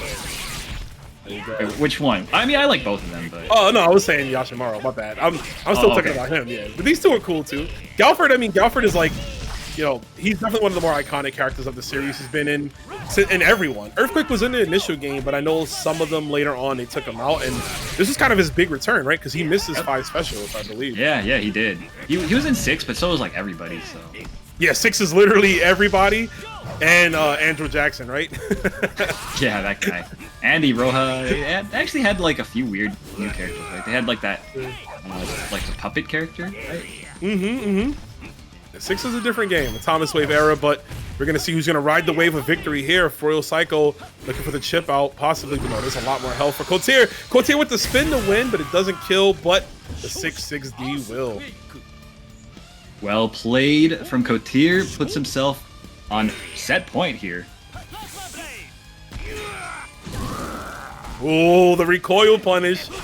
Were you trying to advance? That's such a... I love that mind game, right? Recoils are negative, right? And normally you can punish them, but being able to cancel them to catch your opponent trying to punish you is so good. Agreed, yeah. I always call it doubling down. Because you're like, oh yeah, I put myself in a bad situation, but whatever. I'm going to put myself in a worse situation, but maybe it'll put me in a better situation. Who knows? I like that. I like that. And dude, every time Psycho gets bar, he's really unable to do anything with it just because of the pacing that Kotir is playing at. Not staying on the ground, so you're unable to really get a hit to convert into his weapon flip. Like, you're just kind of stumped at that point. Oh my god. Kotir. That was really smart from Kotir. Using the command grab made it so that royalpsycho couldn't use his rage explosion, right? Like once you're in that animation, you have to take all that damage. Good dude, like in New York especially, both these characters were just everywhere, bro. You guys made me sick to my stomach, bro. Word, we had so many. Yeah, we had a lot of Ukyos, we had a lot of Jubeis. We had way too many Jubeis, I would say, in New York at some point. You were the lone Yoshitora. I think I was the only one, maybe. I think A3 might have been playing Yoshitora too, actually, until Shizumaru came out. Oh, of course, smart decision. Oh, speaking of smart decisions, baby. Round 1 deflected to SSM, taking you all the way back. Looks like we're taking his health back, baby. 575. What the poem say, Aru? Your ass. Get out of my face. Hold that. He would say that, but he's also going to say Tsubame Gaishi and close it out with that one. Phoenix Swallow. That's like the name of the move, something like that, which is kind of wild. I gotta put AO on that one as a New Yorker, but here we go. Maki looking to hopefully change his fortune in the second round. Nice reflect on the fireball. So yeah, Jubei is one of those characters. Actually, kind of both of these characters are pretty vulnerable to the deflect because their best poke, the one that they want to use the most, is a mid. Both their 5C or 5Bs, right? So definitely a factor in this matchup. See that come out there as the ambient song plays in the background, showing you just how this game could turn in the blink of an eye. Big damage from both characters. But Disorder backing himself into the corner here. Oh. Low approach here. I was gonna say, like, both these guys, they want to play a very similar range, using the same type of button, right, to kind of control space. Maki, he's gonna be a little bit more defensive, whereas Disorder Unit does have that option to just kind of go crazy with the Tsubame Gaish. Oh, big punish opportunity, but Maki didn't believe in it.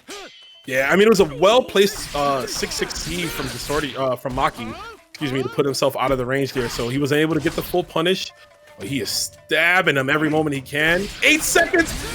Properly blocks. And you know what's so funny about that? Normally you'd see an SSM in that case, but we already got the SSM in the beginning of the round. So just gonna punish there. Goes for the rapid slash. Unable to break out of that one either. So good stuff.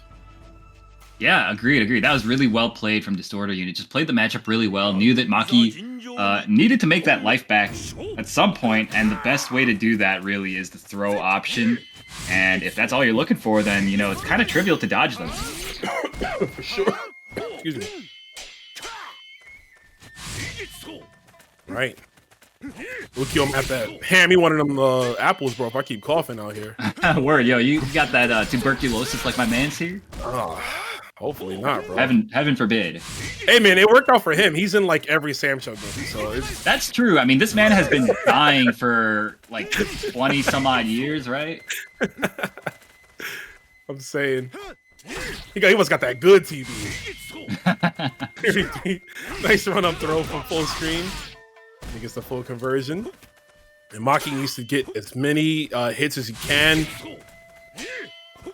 Because every single time, Disorder Unit... Oh, big whiff. Yeah, you can't do that from that close. The Disorder has been coming back from underneath every single time when it seems like Maki is in control. Going to be a tough one to do here. Yeah, oh no, just slides right underneath the 5B attempt. That's the one thing about that button is it's great, but it's got a lacking low hitbox. You know, it's not lacking a hitbox though. That close B, even from that, what seems kind of far out. Still, the proximity enabling Jubei to get the kill. Agreed. Oh, another big punish on a misspaced button from Disorder Unit. I think Disorder Unit has been taking a lot of damage as a result of these decisions, and I think they're gonna need to rethink them a little bit. Oh, very nice. Love it. More damage off of that. The multi-hitting rage version of it. Ooh. And he went for the light DP there, so didn't get the rage version. I think it's only on the... I want to say medium and heavy. Definitely heavy for sure for Jubei. Yeah, definitely. Oh, nice. Finds the throw. Maki opts to save the burst. I think that was a very wise decision. Oh, beautifully placed. Is Disorder Unit gonna... No, they're not. Okay. Blocking all the way through. Hey, there it is. The run-up old man slide kick. Both rounds ending without the players dying, not being able to activate their rage explosion. So, got to think more about that in this next one. But this is going to be the final game between the two. This is losers. So, loser here will be done for the day. That is correct. And, I mean, it's been pretty back and forth. First game looked pretty solidly in Disorder's favor, whereas Maki looks like he has control currently. Nice. Run-up throw. Yeah, not even a chance to cancel that recoil. Had his Tsubame like a shotgun just ready. Yeah, that's why this character, like, on paper, he's just, like, incredibly, like, he's, like, the best, you know, just because that move is so powerful. But we're all human. You can't react to everything with an instant Tsubame. It's a Tiger Knee motion, by the way. It's like a half circle forward Tiger Knee, up forward. So, I mean, it's not easy. Not easy at all. It's an air move. Used to be better. I remember earlier in the game, it was harder to punish. They have toned it down as the meta as the patches went on and developed, but still a great tool. One of the best moves for Ukyo. Can reflect fireballs like you've seen, right? But of course, the timing on it is precise. Yeah, definitely. Ooh, dude, these 5Bs are so good from Maki.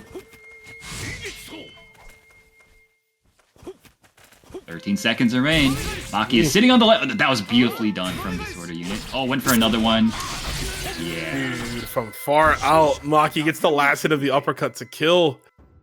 He is up, set point. That wasn't a bad decision. It's because of the fact that it was like, I think he expected a backdash or something, like a back jump, and that's what he was trying to catch with that Tsubame. Possibly, yeah, some type of air attempt, but again, I mean, as good as Tsubame is, it is a big gamble. If it doesn't work out, pretty much leaves Ukyo, renders him useless. In some cases, I think Jubei can even hit SSM. Of course, he's got to do it almost immediately because he will land and recover in time. Speaking of recovering, we do get to recover on the Just Defend stance break, pushes him away, which is only going to make it harder for Disorder unit. Yeah, and of course, when you think more fireballs are coming, we run up, grab the throw, and get the conversion. Yeah, I mean, that's this game's neutral, right? You like make people look for things and then subvert their expectations. So I mean, Maki has been really good at making Disorder unit think about the pokes that he's been presenting, and then whenever he's focusing too hard on that, he just goes in for the grab. Looks like a charm. This is 6D, but no knockdown, of course. That was taken out. Okay. And immediately taking his turn back, you get no chance to do anything. And you see, Disorder unit didn't bite on that recoil because you can recoil cancel into Isun. Oh my god. That'll do it. Maki advancing 2-1 over Disorder unit. That was such a beautifully placed 5B, dude. That I cannot tell you how many times he whiff punished with the 5B perfectly. Yeah, $295.50. Last donation was from my boy Exia?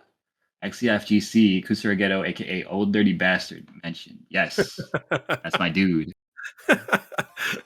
ODB.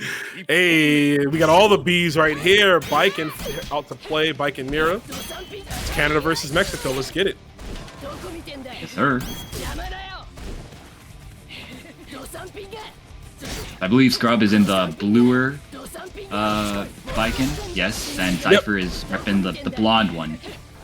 Yeah, that's the Pop-Tarts Wild Berry Baiken variant right there. Yo, that's the those cups. Whoa, that was kind of a wild rage explosion, I think. That was, and clearly doesn't work out here as we lose our weapon and our other arm, right? Oh, he picks it back up. Hold up. Okay, we're back at you. Yes, sir. I hope he gets this round because he did burn his rage bar away just for this one round. I can't imagine losing this round after doing that, and of course that's what's going to happen because of why not? Baiken, piloted by Scrub Saibot, he is so good at getting those crouching heavy punches, heavy slash, excuse me, down to the wire all the time. Agreed. Oh, you was gonna say the blue squiggly? Yeah. That's what I thought of too. But I remember the Pop-Tarts that you're referencing, and that is like spot on as well. Ooh. Recoil. That cup. No, we all knew about those cups, but didn't remember them. It's so 80s. Oh hell yeah! No, those cups that was a vibe for sure. I kind of miss that that design aesthetic, you know. And hanging with Mr. Cooper right now though. Hanging on the thread is CIPHER 1-1. Yeah. Oh wow, same brain cell.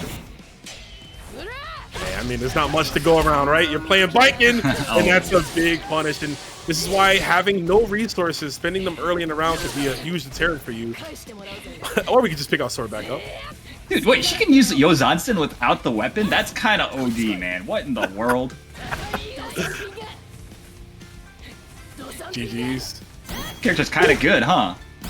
That's what I heard.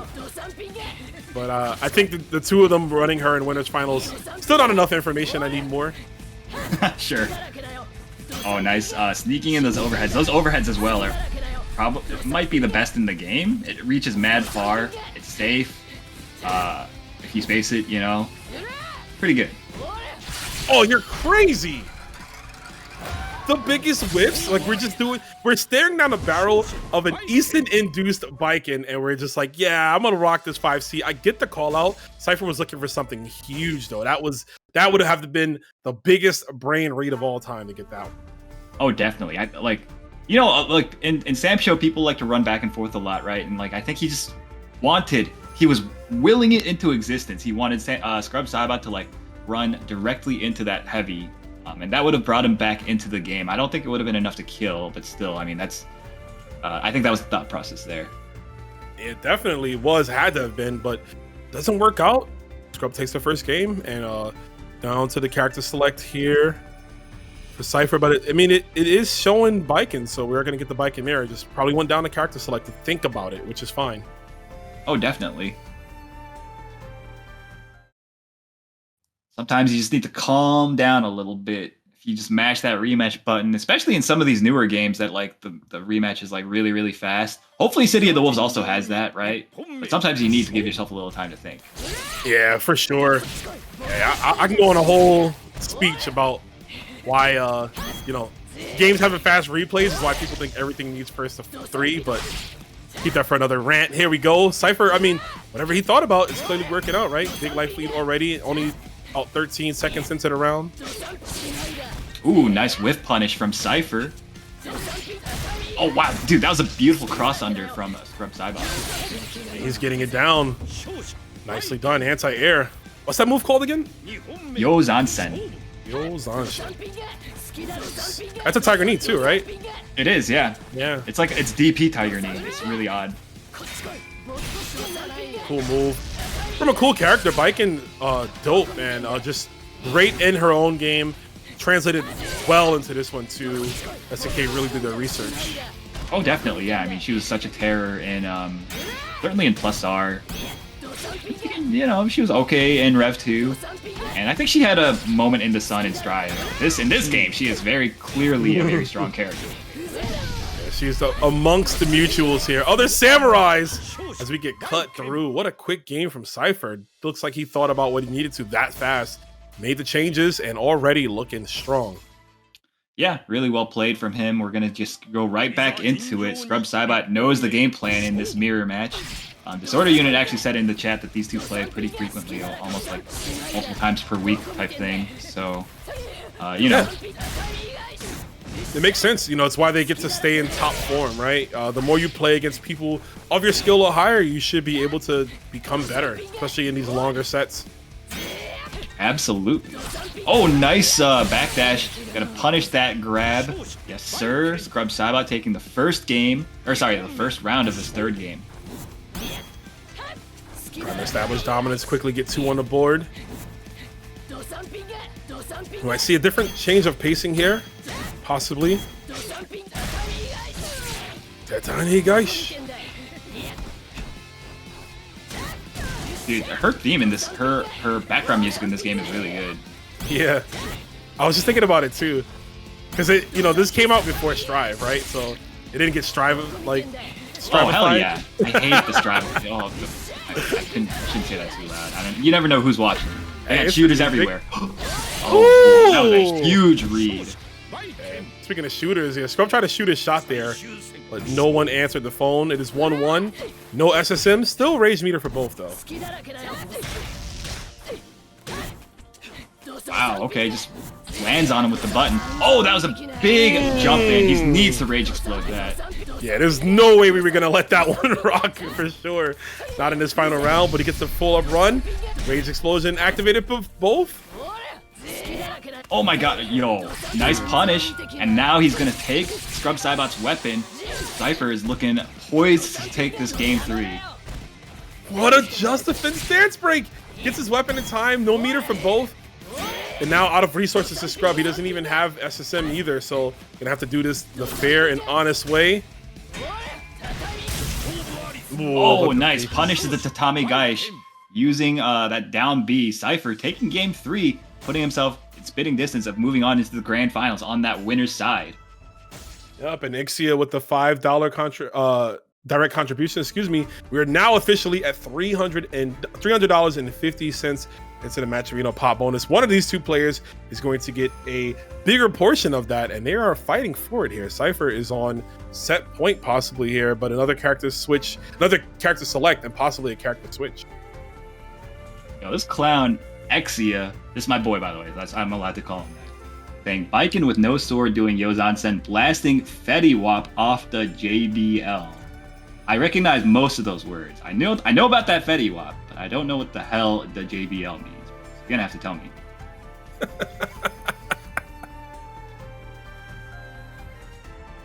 Appreciate you though. I mean, thank you for, you know, we're $300 now officially.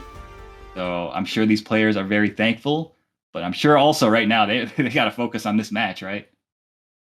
Think about the money after the W. There we go, back at it. We're in the green hell this time.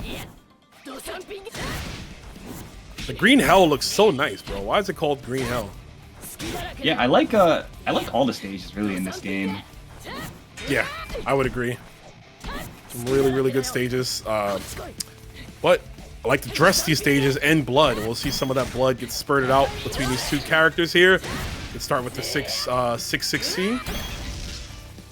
Actually, we won't. I don't know if you noticed, Rome, but we got the Logor mode on. Oh, yeah, for that monetization, of course. Yes, sir. Yeah, you know what it esports is. now, baby. Yeah, we got a $300 pot. Like, we gotta be esports. You know what I'm saying? I'm saying, spoken from the original most winning Samurai Shodown player, he knows. That's true. I was esports before it was cool. 25 seconds. Who's gonna keep their cool? Try to keep going on CIPHER at a health deficit here.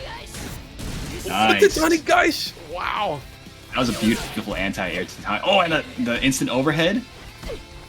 Yo, he's flashing red. It's hard to see, but if he blocks a heavy, he's going to get guard crushed. Oh, doesn't even need it because the 2B from far out. CIPHER set point yet again. Very well played. CIPHER now, I mean, he's just so close. And Scrub Saibot, he's the guy that we've been talking up. But of course, CIPHER is like a known quantity. We know how good this guy is, so it would not necessarily be that surprising to see him take this dub. But still, I mean, Scrub, it's always a little surprising to see Scrub Saibot lose, right? Yeah, I mean, just because of the dominant reign, right? Whether it's online or offline, it's always going to be something that you're like, whoa, that happened, you know? But of course, it ain't over till it's over, till the fat lady sings. There's no fat ladies right here. Not at all. Oh my god, they are trading heavy blows. Nice block on the overhead and a huge punish. Scrub Saibot forcing out the... Yo! Oh my god, instant... Can you even call that? Like, how fast was that? Just interaction. The activation on the Rage Explosion. The move was immediately just a fin, and it was like... It wasn't even frame 1. It was the earliest frame possible. Hit the 3 buttons, got the Eason in a blink of an eye, man. God damn, here for Maki. But yeah, Kotir sitting pretty. I mean, Kotir's matches has been some of the most exciting of the day. So I wonder if he can keep that going on into this one. Yeah, it's really fun to watch his Earthquake because again, nobody really plays Earthquake at this level like the way that he does. He's so fast. He's always a step ahead, it feels like. So you have to make a big read to get any big damage on him. You don't make it easy. Just like that, already establishing that those fireballs will not play much of a game. You go to the Kabuki stage. That's what I would love to see, but he's just not that good in this game, is the Kyoshiro, unfortunately. Yeah, I agree. He was never good in this game either. That's what's really sad. After coming from like, 5SP, right, where he's just super cool, but... Yeah, he was like actually pretty good in that game, but no, in this game, forget about it. The only thing here we got is the stage, but of course, Maki slowing down the pacing things. The Fat Breath doesn't combo from the kicks. Just, takes some more chip damage out, of course. Ooh. Oh, okay. Dude, I always point this out, but the spacings that he's playing at Kotir, it's so hard to get any damage on him, Like, he's always outside of your effective range. Beautifully done. Yeah, you always see the desperation throws come out near the end, right? And like that's when you know that they're kind of giving up. I don't want to say giving up on the round, but like they need to make a big play, take a big risk to turn the round around. Yeah, I mean, you can sense and feel like someone sucked their teeth, or they like looked away, rolled their eyes. Like that's how Earthquake gets under your skin with the anti-air weapon flip technique. Taking the tools away. Oh wow, he actually used the claw to stop the SSM. But still, man, I mean, look how he's playing right now. You see Maki getting more aggressive. You definitely know that frustration is setting in. Yeah, definitely. Like every time you lose an air-to-air exchange to Earthquake, it feels really bad, you know, and it makes you, it just adds that frustration meter. The IRL rage meter. Oof, just runs right into it. Just imagine like a red Maki with Pow next to him. All right, yeah. I could never imagine that. Maki is such like a chill dude. Like, you ever talk to him, right? All the time, yeah. Maki's a great dude. I'm making jokes, but he's a really nice guy. Always calm and composed. And he'll hang out, man. He'll watch even the games that he doesn't really play. He'll just kind of vibe and enjoy fighting games. Don't go for the Isenair surprise. We could have recoil your punish. Oh, no! Damn, he wasn't ready yet. I think he could have gotten 5B from that jump normal. And went into an uppercut, and maybe it would have killed Kotir, but doesn't matter here. It sucks. Yeah, definitely. I mean, this is a game where like the frame advantage is like really like it's really different from every other game. Almost everything is super negative, right? But like whenever you see people get hit multiple times like that by these moves that don't even combo, that just means that they're trying to do other stuff. They're trying to move around, and like it's kind of like they're at mental frame disadvantage, even if the numbers don't really reflect that. And that's kind of what we saw at the end there. We saw Kotir just placing all these buttons, and Maki just like trying to do stuff, and then there's never the right answer. Sometimes you just gotta block. Yeah, but how much can you block, right? You don't have that much health left, and you don't want to get put in a block string by Earthquake, having multiple moves. Like all his moves, for the most part, are multi-hitting, which puts a lot of strain on the chip. You know, the health bar to chip you out. But we go into this game here for Maki. He's locking in on Jubei. This is it. This is the last 2 out of 3 matchup of the tournament. So Maki doesn't have that additional games, but moving forward, it will be 3 out of 5 going for the rest of the matchup. That is correct. Oh, a nice, beautifully placed 5C and a great retreating the fadeaway jump C. Oh, that was so scary, that DP. Because if he gets real close to you, he'll do the full animation. Yeah, but also, I mean, Maki's pretty good at also using the... Oh, hold up. We got our first weapon clash on stream. Oh, Kotir be mashing out here. Damn. He got so far away from that weapon. Never mind. Every time I'm like ready to set up a call of someone having me, being weaponless, they just get it back immediately. Yeah, it's surprisingly difficult to deny somebody's weapon in this game. You know, ever since they took away weapon killing, there's just a lot of ways to knock people down and get your weapon back. Yo, season 1, like every character had some like just messed up way to take your weapon away from you from the whole time. We're gonna see right now Maki get his taken away with the weapon flip technique. And now we see Kotir using that big body of his to stand on top of the swords. Okay, gets knocked down, and that's what I was talking about. That gives you a chance to pick your weapon back up.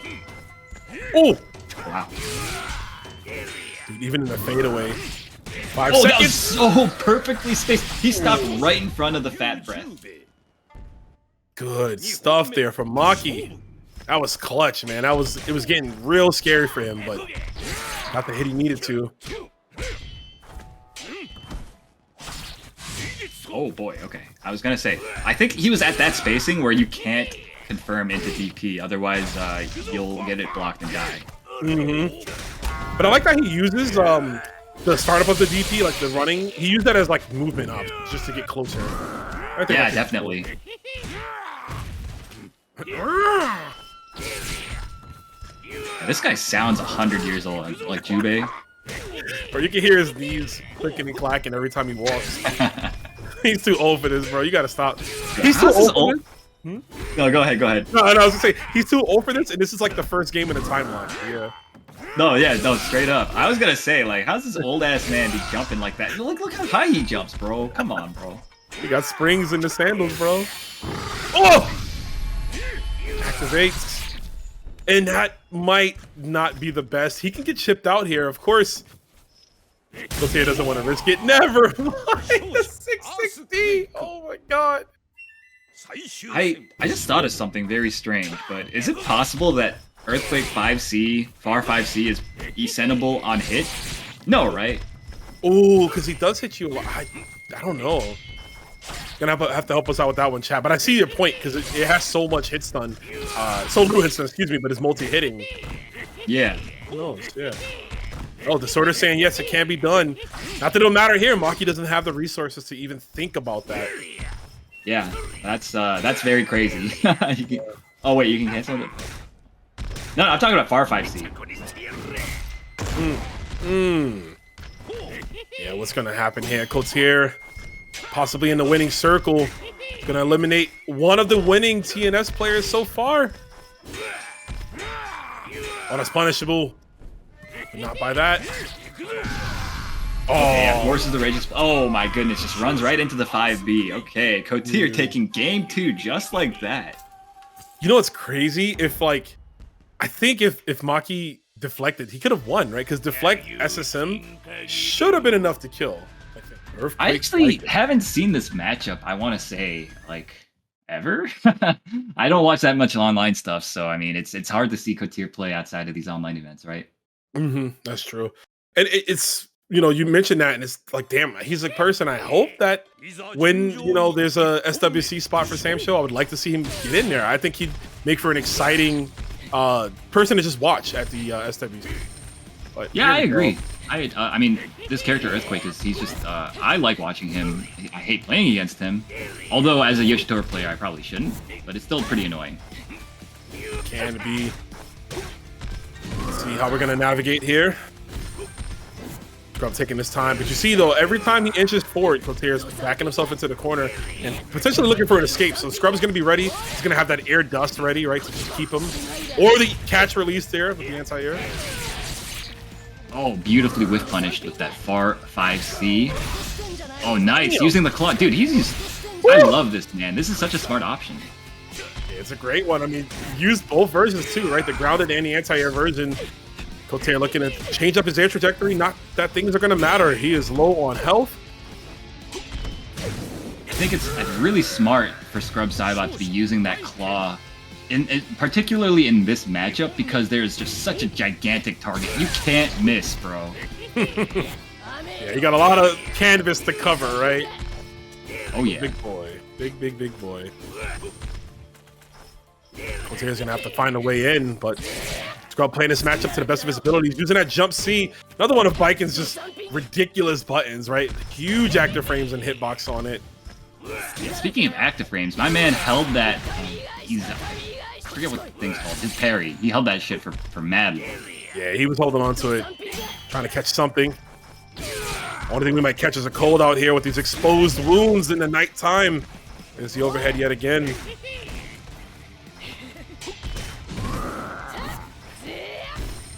Oh, that was almost a big opportunity. Okay, Kotir finds the hit, forcing a weapon flip out, and Scrub Saibot holds onto the rage bar. I think that's pretty wise. It just kind of goes to show how confident he is as a player. He's like, I'm gonna get this knockdown, I'm gonna get my weapon back, and I'm gonna win this round even. Oh, hold up. Yeah, I mean, a lot of players, especially early on, that's gonna kill right there. But I was gonna mention, yeah, when people get their weapon taken away from them, you know, a lesser player might crack and be afraid easily and not really know how to do without, you know, how can I make this comeback, right? I don't have my moveset, but Scrub is like, man, I've seen this before. I'm used to this. Like, I'll get my weapon eventually. And I think that helps a lot, you know, especially even with like Rage Explosion. As some players, when they're fighting someone in Rage Explosion, they're big chilling. They're not too worried. They're like, listen, I'm still in this fight. Yeah, they can hit me and do, you know, 70% of my health in the blink of an eye, but I still got to fight back. Agreed. All right, so let's see if Kotir has some adjustments in store for Scrub Saibot. I mean, that matchup, I don't know, it seems kind of tough. Yeah, seems real tough, and Scrub just, of course, being well versed in it, studied it, and has done it multiple times. I'm gonna assume probably even against Kotir, right? Yeah, I mean, so the only thing that I think sticks out to me in this matchup is like the tools. I don't think there's any like particularly. I don't think it goes either way. But I feel like the risk reward is just so in Baiken's favor, whereas Earthquake needs to win so many interactions. You know. 100, 100. Yeah, I mean, he was using those anti-airs with the claw. Like, tried to go for it again that time. But I liked how Scrub was exercising that option. I think it definitely came into play, and Kotir is well aware of it, so he's staying as far away as he can. And still at a lower health. Okay. And she kind of hunches. I was gonna say a big part, I think, of the Earthquake game plan in general. If you want to get your offense started, nice. Okay, this is a start. No, it doesn't get the weapon flip. That was such a key moment for him. Oh, I don't think this is gonna work. No. Oh, he put the extended hitbox out on the claw follow-up, and I'm wondering if that's why. Maybe if the claw ripped by itself, Kotir might have been able to weapon flip punish that. But again, Scrub Saibot thinking ahead. What we got? Oh, very nice air-to-air from Kotir. And a nice down C catches Scrub Saibot, advancing yet again 2 times. Ooh. Okay. Justifin immediately into the Fat Breath. Is it actually called Fat Breath, by the way? I call it that. Oh, it is? Okay. Yeah, I think that's what we've been calling it forever, and I'm sure that's what it is. Okay. I like Fat Breath. Yeah, dude, it sounds so silly, bro. I mean, I love this character for that reason. Yeah. It's like the Phoenix Swallow, or I forget. It's like Swallowing Phoenix or something. The name of yeah. No. It's like Swallow's Return or something like Returning Swallow, something like that. He's got Swallow in it. He be swallowing right now. Yes. Swallowing that whole 5C to the face does Baiken. Kotir takes a round and he's looking good. Hopefully we can turn this into a victory. He's still got that rage bar. Anything can happen. Oh, you see that? He baited that jump and then punished it. Unfortunately for him, he doesn't get a huge return on that. Not at all. He's gonna have to hold that damage of that 5C already from Scrub. Ooh, one back at you. So yeah, his Kotir's Earthquake, I should say, 5C multi-hitting. Does 3 hits in total, but for certain ranges, you can only get 2 or even 1. I also like the way he uses the running D to kind of corpse hops people after he gets the knockdown. Get himself out of the... Oh my god! Oh my god, he didn't cancel, and doesn't cancel either. It's a rage explosion. Good stuff to Kotir. Yeah, managed to get one on the board against Scrub Saibot's Baiken. Character is such a problem, but Kotir, he's managed to make it work. He used the Fat Breath as a bait. Like, he canceled into Fat Breath from far, and then when Scrub tried to punish the Fat Breath, he had the deflect ready. Like, that's the mind games I want to see in this. Yeah, definitely. That's the thing about he's got a lot of special moves like that, where like you have to kind of guess which version he used in order to punish, whether it's like a block punish or even a whiff punish, because the different strengths last for like a different amount of time. Yeah, some are longer, some are multi-hitting. Yeah, you have to account for which version is being done so you can have your counterattack ready. But Kotir took advantage of the hesitance of Scrub as we go to Charlotte's stage. This is a cool stage. I always find it funny that the poster in the painting in the background with all the heroes has Charlotte in the middle, like she's the one that saved the day. Like, she's flexing. Oh, she's the white savior, bro. That's how it always goes. Not the white savior. Is it the white savior because her armor is white? Yes. Yeah. Yo, but we got Kotir establishing the zoning game yet again. Nice, I like that. Again, making it so difficult for Scrub to get in, but that was a beautiful option from Scrub Saibot. Got you. Beautiful jump back too. All right, Kotir feeling comfortable now. 25 seconds. He's got the life lead, decisive lead. Ooh, just running right under. Yeah, Baiken, she kind of hunches, so she can get under some of those normals from Earthquake. What a block on the instant overhead. You'll love to see it. Yes, sir. All right, we got Kotir. He's actually up in the set now. Okay, finds the throw into the WFT, and Scrub Saibot just opts to take it. I think he's feeling pretty confident he can get this knockdown, and I think it's pretty smart actually. I'll explain why. Yes, there it is. Ooh, definitely feeling confident there. Picks up the sword. Oh. Yeah, Kotir's in that. He's in that swing right now. This is that Earthquake momentum shift when things go into their way. Yes, indeed. Okay, that was a really brave run forward. Just runs right underneath the jump C attempt. Earthquake has bar. We've seen him land a lot of anti-air weapon flip techniques. Can possibly happen again. I mentioned just how fast it is. Of course, the meter is gone as we get punished by the full screen 2C. Oh, big punish, yes. Man, hit him with the deep jump in, catching him whiffing something. Scrub Saibot ties it up. And the reason why I think it's smart for Kotir, or sorry, for Scrub Saibot to just opt to let the WFD happen is because Earthquake can't protect the weapon that well. He can't punish you that hard if you just pick it up in his face, unless he calls you out with like an SSM, right? So I think it's fine, you know? Yeah, no, it's a great attention to detail there. Yeah, it's like you don't have to worry too much. Some characters, they have moves that are just designed to stop you when that happens. Are we gonna... Oh, okay, goes for the jumping.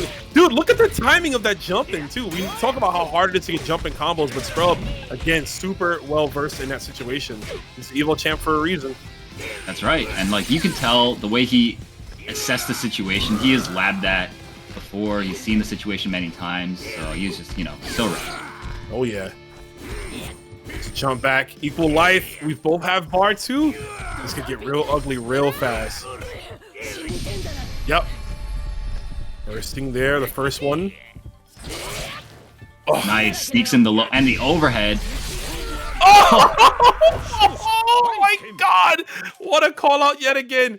Oh, goes low first, goes for the overhead. The activation sees him running. Kotir in a frantic move just jumps, but of course having the Tiger Knee ready from Scrub Saibot to steal the game at the very last second.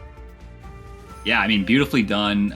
Covers multiple options, you know, blocking low, jumping, doing any move, basically. The Yozansen beats all of that, right? Maybe not like a really fast move, but still, I mean, that was, I think, a really smart option to go for. But at the same time, had Kotir blocked it, that's GG's, right? Yeah. If he blocked it, he lands. Eason is the best punish. You know, it's going to kill regardless. So again, it's one of those, I have to put it all out on the line.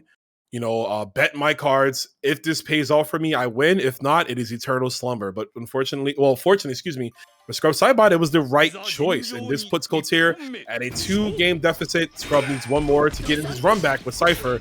But Kotir can make it a Mexican Grand Finals. So we'll see.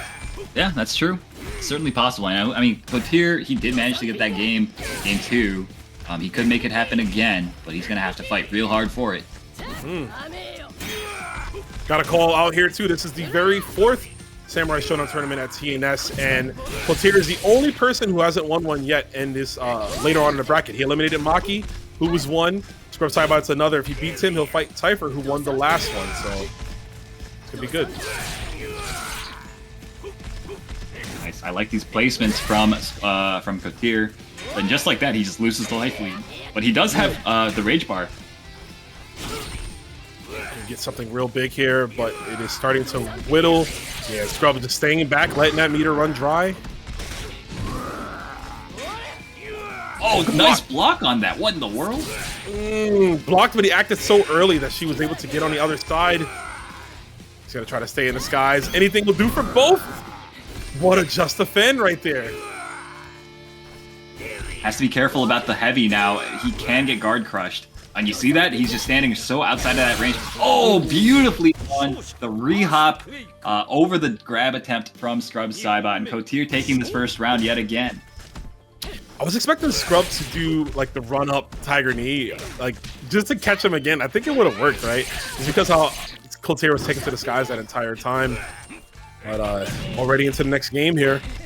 Double hit on the butt. Big old booty. Ooh, nice air to air. I love this. I mean, Kotir, he's so good at using those retreating jump normals. That's like 90% of this character's game, right? Yeah, I mean, he's damn good at it, right? And he's gonna look to do that. Speaking of good, breaking the guard. Keeping him in the corner. Doesn't go for the full combo. I like that. He didn't want to go for the dust, for the knockdown. He just wanted to reset to force another interaction out of Kotir. Yeah. I want to point out that Kotir, he just committed to blocking high when Baiken was right on top of him. The reason for that is because...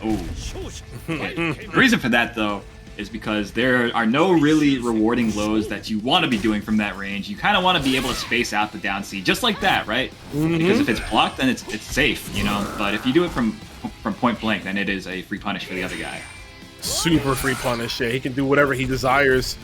There's the far C from full screen. Hard to punish some of Earthquake's normals, right? Because of the range that he's using them at, which is what makes him such a strong character. You saw that he tried to sneak in the low, which knocks down, which is crazy because a lot of 6/6Ds lost their knockdown properties. But fortunately, though, for Earthquake, he was able to keep his. That's true. I mean, he certainly needs it. He's one of those characters that absolutely like would be in dire straits without it, I think. Running away. Yes, he can advance. That rage is going on. 27 seconds. Yeah, Kotir is in a hot seat right now. Great position. Just needs to maintain. Of course, Scrub fighting back. Doesn't want this to go to a final game. Gets the Tiger Knee. Ooh. Yet again. Woo! What? Okay. Yeah. Oh my god, the punish! Too close for the 6/6D, and even in how good Kotir was playing, even though he was doing the best he could not take down Scrub Saibot. Scrub's gonna take it 3-1 was better. It peaked at gold. You didn't need to. So. Yeah, it didn't need to, but gotta keep the kids happy. But we gotta keep the adults happy here because we are about to #embrace death. It is grand finals here. CIPHER with the big W by his name. Scrub Saibot with the L. 2 returning TNS champions. One of them is going to be a 2-time champion. Let's go.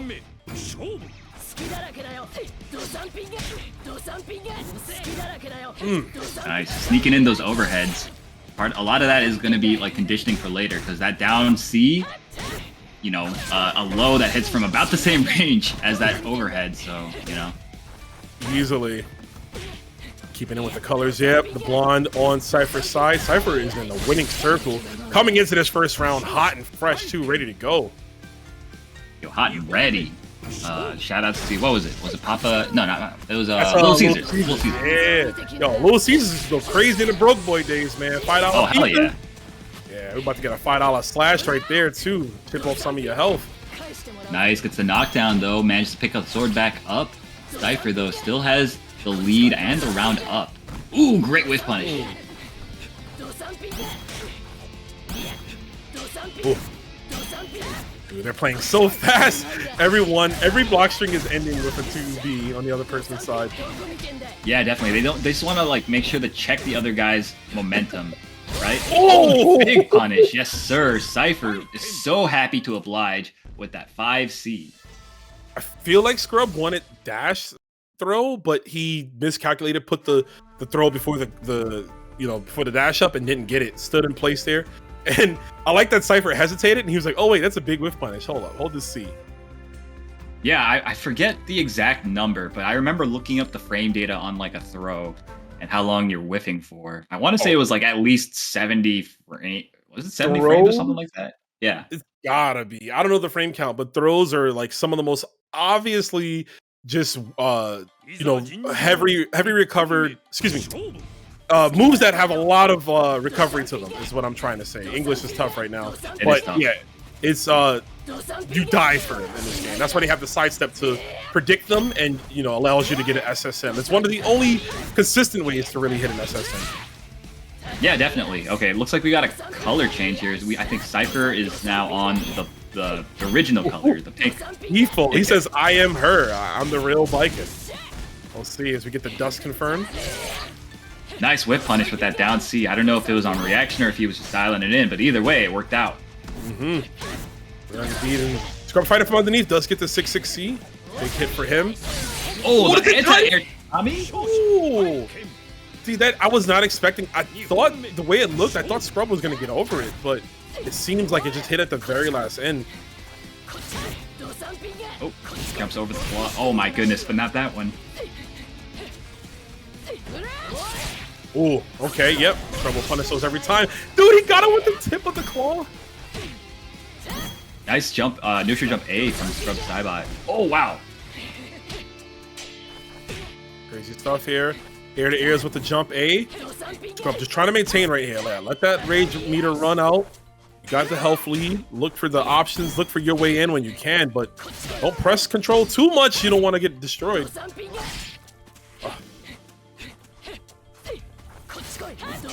Oh, big jump but no dice on the punish. Scrub Saibot lives to fight another day. He was so patient, he didn't even check the recoil. Just let it linger. That's a very interesting dynamic in this matchup, though. The fact that she has the 2B and is able to punish the recoils on the heavies.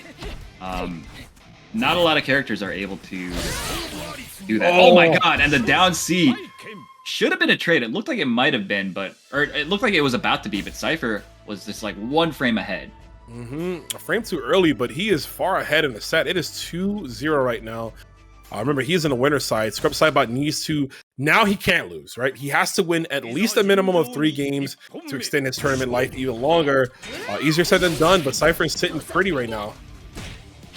Yes, indeed. Oof. Dude, just throw it and just throw it out the overhead because it keeps her in the air, right? So even if she does take a hit, she will just recover out of it. She can't be thrown. What a cross under though into the weapon flip technique. That's what we needed. Scrub Saibot is so good at using those cross unders. I think that's like maybe the 3rd or 4th that I've seen just this night tonight. Yeah, no, he's definitely the best at it. He's been showing it well, and it's worked out. Look how much he got back. That took about 55 to 60% of her health. Yeah, beautifully done. He's gonna need to make a lot more plays like that though if he wants to take this grand final set. More of those indeed. But in a good position, of course. A Tatami guy anti-air. Anti-air. Yeah, I mean, these guys are just like occupying space with those like the instant dash A's, right? Down B's. They just want to make it hard for the other guy to move around. But CIPHER, he seems like he's ahead right now. He's just like, he's placing his buttons better. Yes, no, very clearly. Scrub Saibot is running into a lot of buttons. That's where all the damage comes from. Not necessarily CIPHER advancing, just putting normals out in that mid-range, even to that far-out range. And just like that anti-air 2B. Of course, Scrub Saibot claps back the Tani Gaish yet again. Yeah, he's good at using the tatami as well to kind of to intercept Scrub Saibot's approaches. We've seen it anti-air a couple times. We saw it just there as well as like a whiff punish. Wow, he is utilizing those buttons to the best of his abilities. Scrub Saibot getting real close to that rage. Yep, now we have it. Things could get ugly. A nice weapon flip technique could at least push CIPHER into rage explosion, but still, we'll see. Oh, okay. Bro, look how fast they're fighting. Oh, what a punish. One more will do the trick to Scrub. Quite enough. Scrub Saibot's holding on to that rage explosion still, so if he has like a lifeline if he gets thrown, right? Yeah, it still keeps him alive, and you know CIPHER might be thinking about it. Good thing he didn't stance break. Okay, gonna have to activate, but now CIPHER's rage explosion ends, and this is good for Scrub. Scrub's got all that meter. Can't run into all those hits though. Anything will do it now for Scrub Saibot. What? Oh! He tried to bait the E-Sen with the jump, right? And he tried to stay in the air a bit longer using the jump dust move. But Scrub Saibot, he did not bite. I don't think he was going to bite. I think he was going to vibe. I think he was like, he had enough health that he didn't have to worry too much, right? It was just a matter of like hitting CIPHER down. So it didn't work out clearly. But, doesn't matter. Next game, we're up 2-1 still. CIPHER's in a good position. Scrub is on the way to redemption though. Yeah, that's true. I mean, first step, he's taking the first step right now, basically. CIPHER, though, he's already taken the lead. I gotta say, it feels like CIPHER is more in control than not in this set so far. Yes, 100%. The damage that Scrub is getting is just picking the right spot when he can. But for the most part, if you break down like the 60 seconds of the game, it's got to be dominated by CIPHER, at least 45. Yeah, I think I agree with you there. Nice. Finds the throw into the corner. Oh my goodness, baits the Yozansen. That was an odd option, but obviously Scrub Saibot was aware, and he takes his first round just like that. Let's go. Scrub Saibot, momentum full in his favor. This man will not die, bro. He's like Matt Hardy. He won't leave. Ooh, is that wrestling? Yeah, it's another wrestling reference. Don't worry about Okay. Yeah, okay. My bad. One of these days, I might learn a thing or two about that. Don't worry about that, bro. That's so old. That's just I remember that. My brain works that way. But anti-airs. Okay. Nice, dude. Just oh my goodness, he said put that crap away. Cypher on the tear, and he woke up and started doing it again. The true marksman of just being annoying right there, like imposing your will. Like I'm gonna get this regardless. Yeah, I mean that button's pretty good. It's like imagine if Street Fighter 6 Season 1 Luke crouch medium punch was like 2 times better, bro. Oh my god, that is a great comparison, right? Oh. Okay. Oh, this is tight. Look at the health already. Saibot potentially gonna tie things up. Walks up, activate. Oh my god! Eats the 2Cs. Cypher putting the binoculars on and looking all the way through, exposing your weaknesses as he's going to win, defeating Saibot and becoming the first time, 2-time Samurai Shodown champion.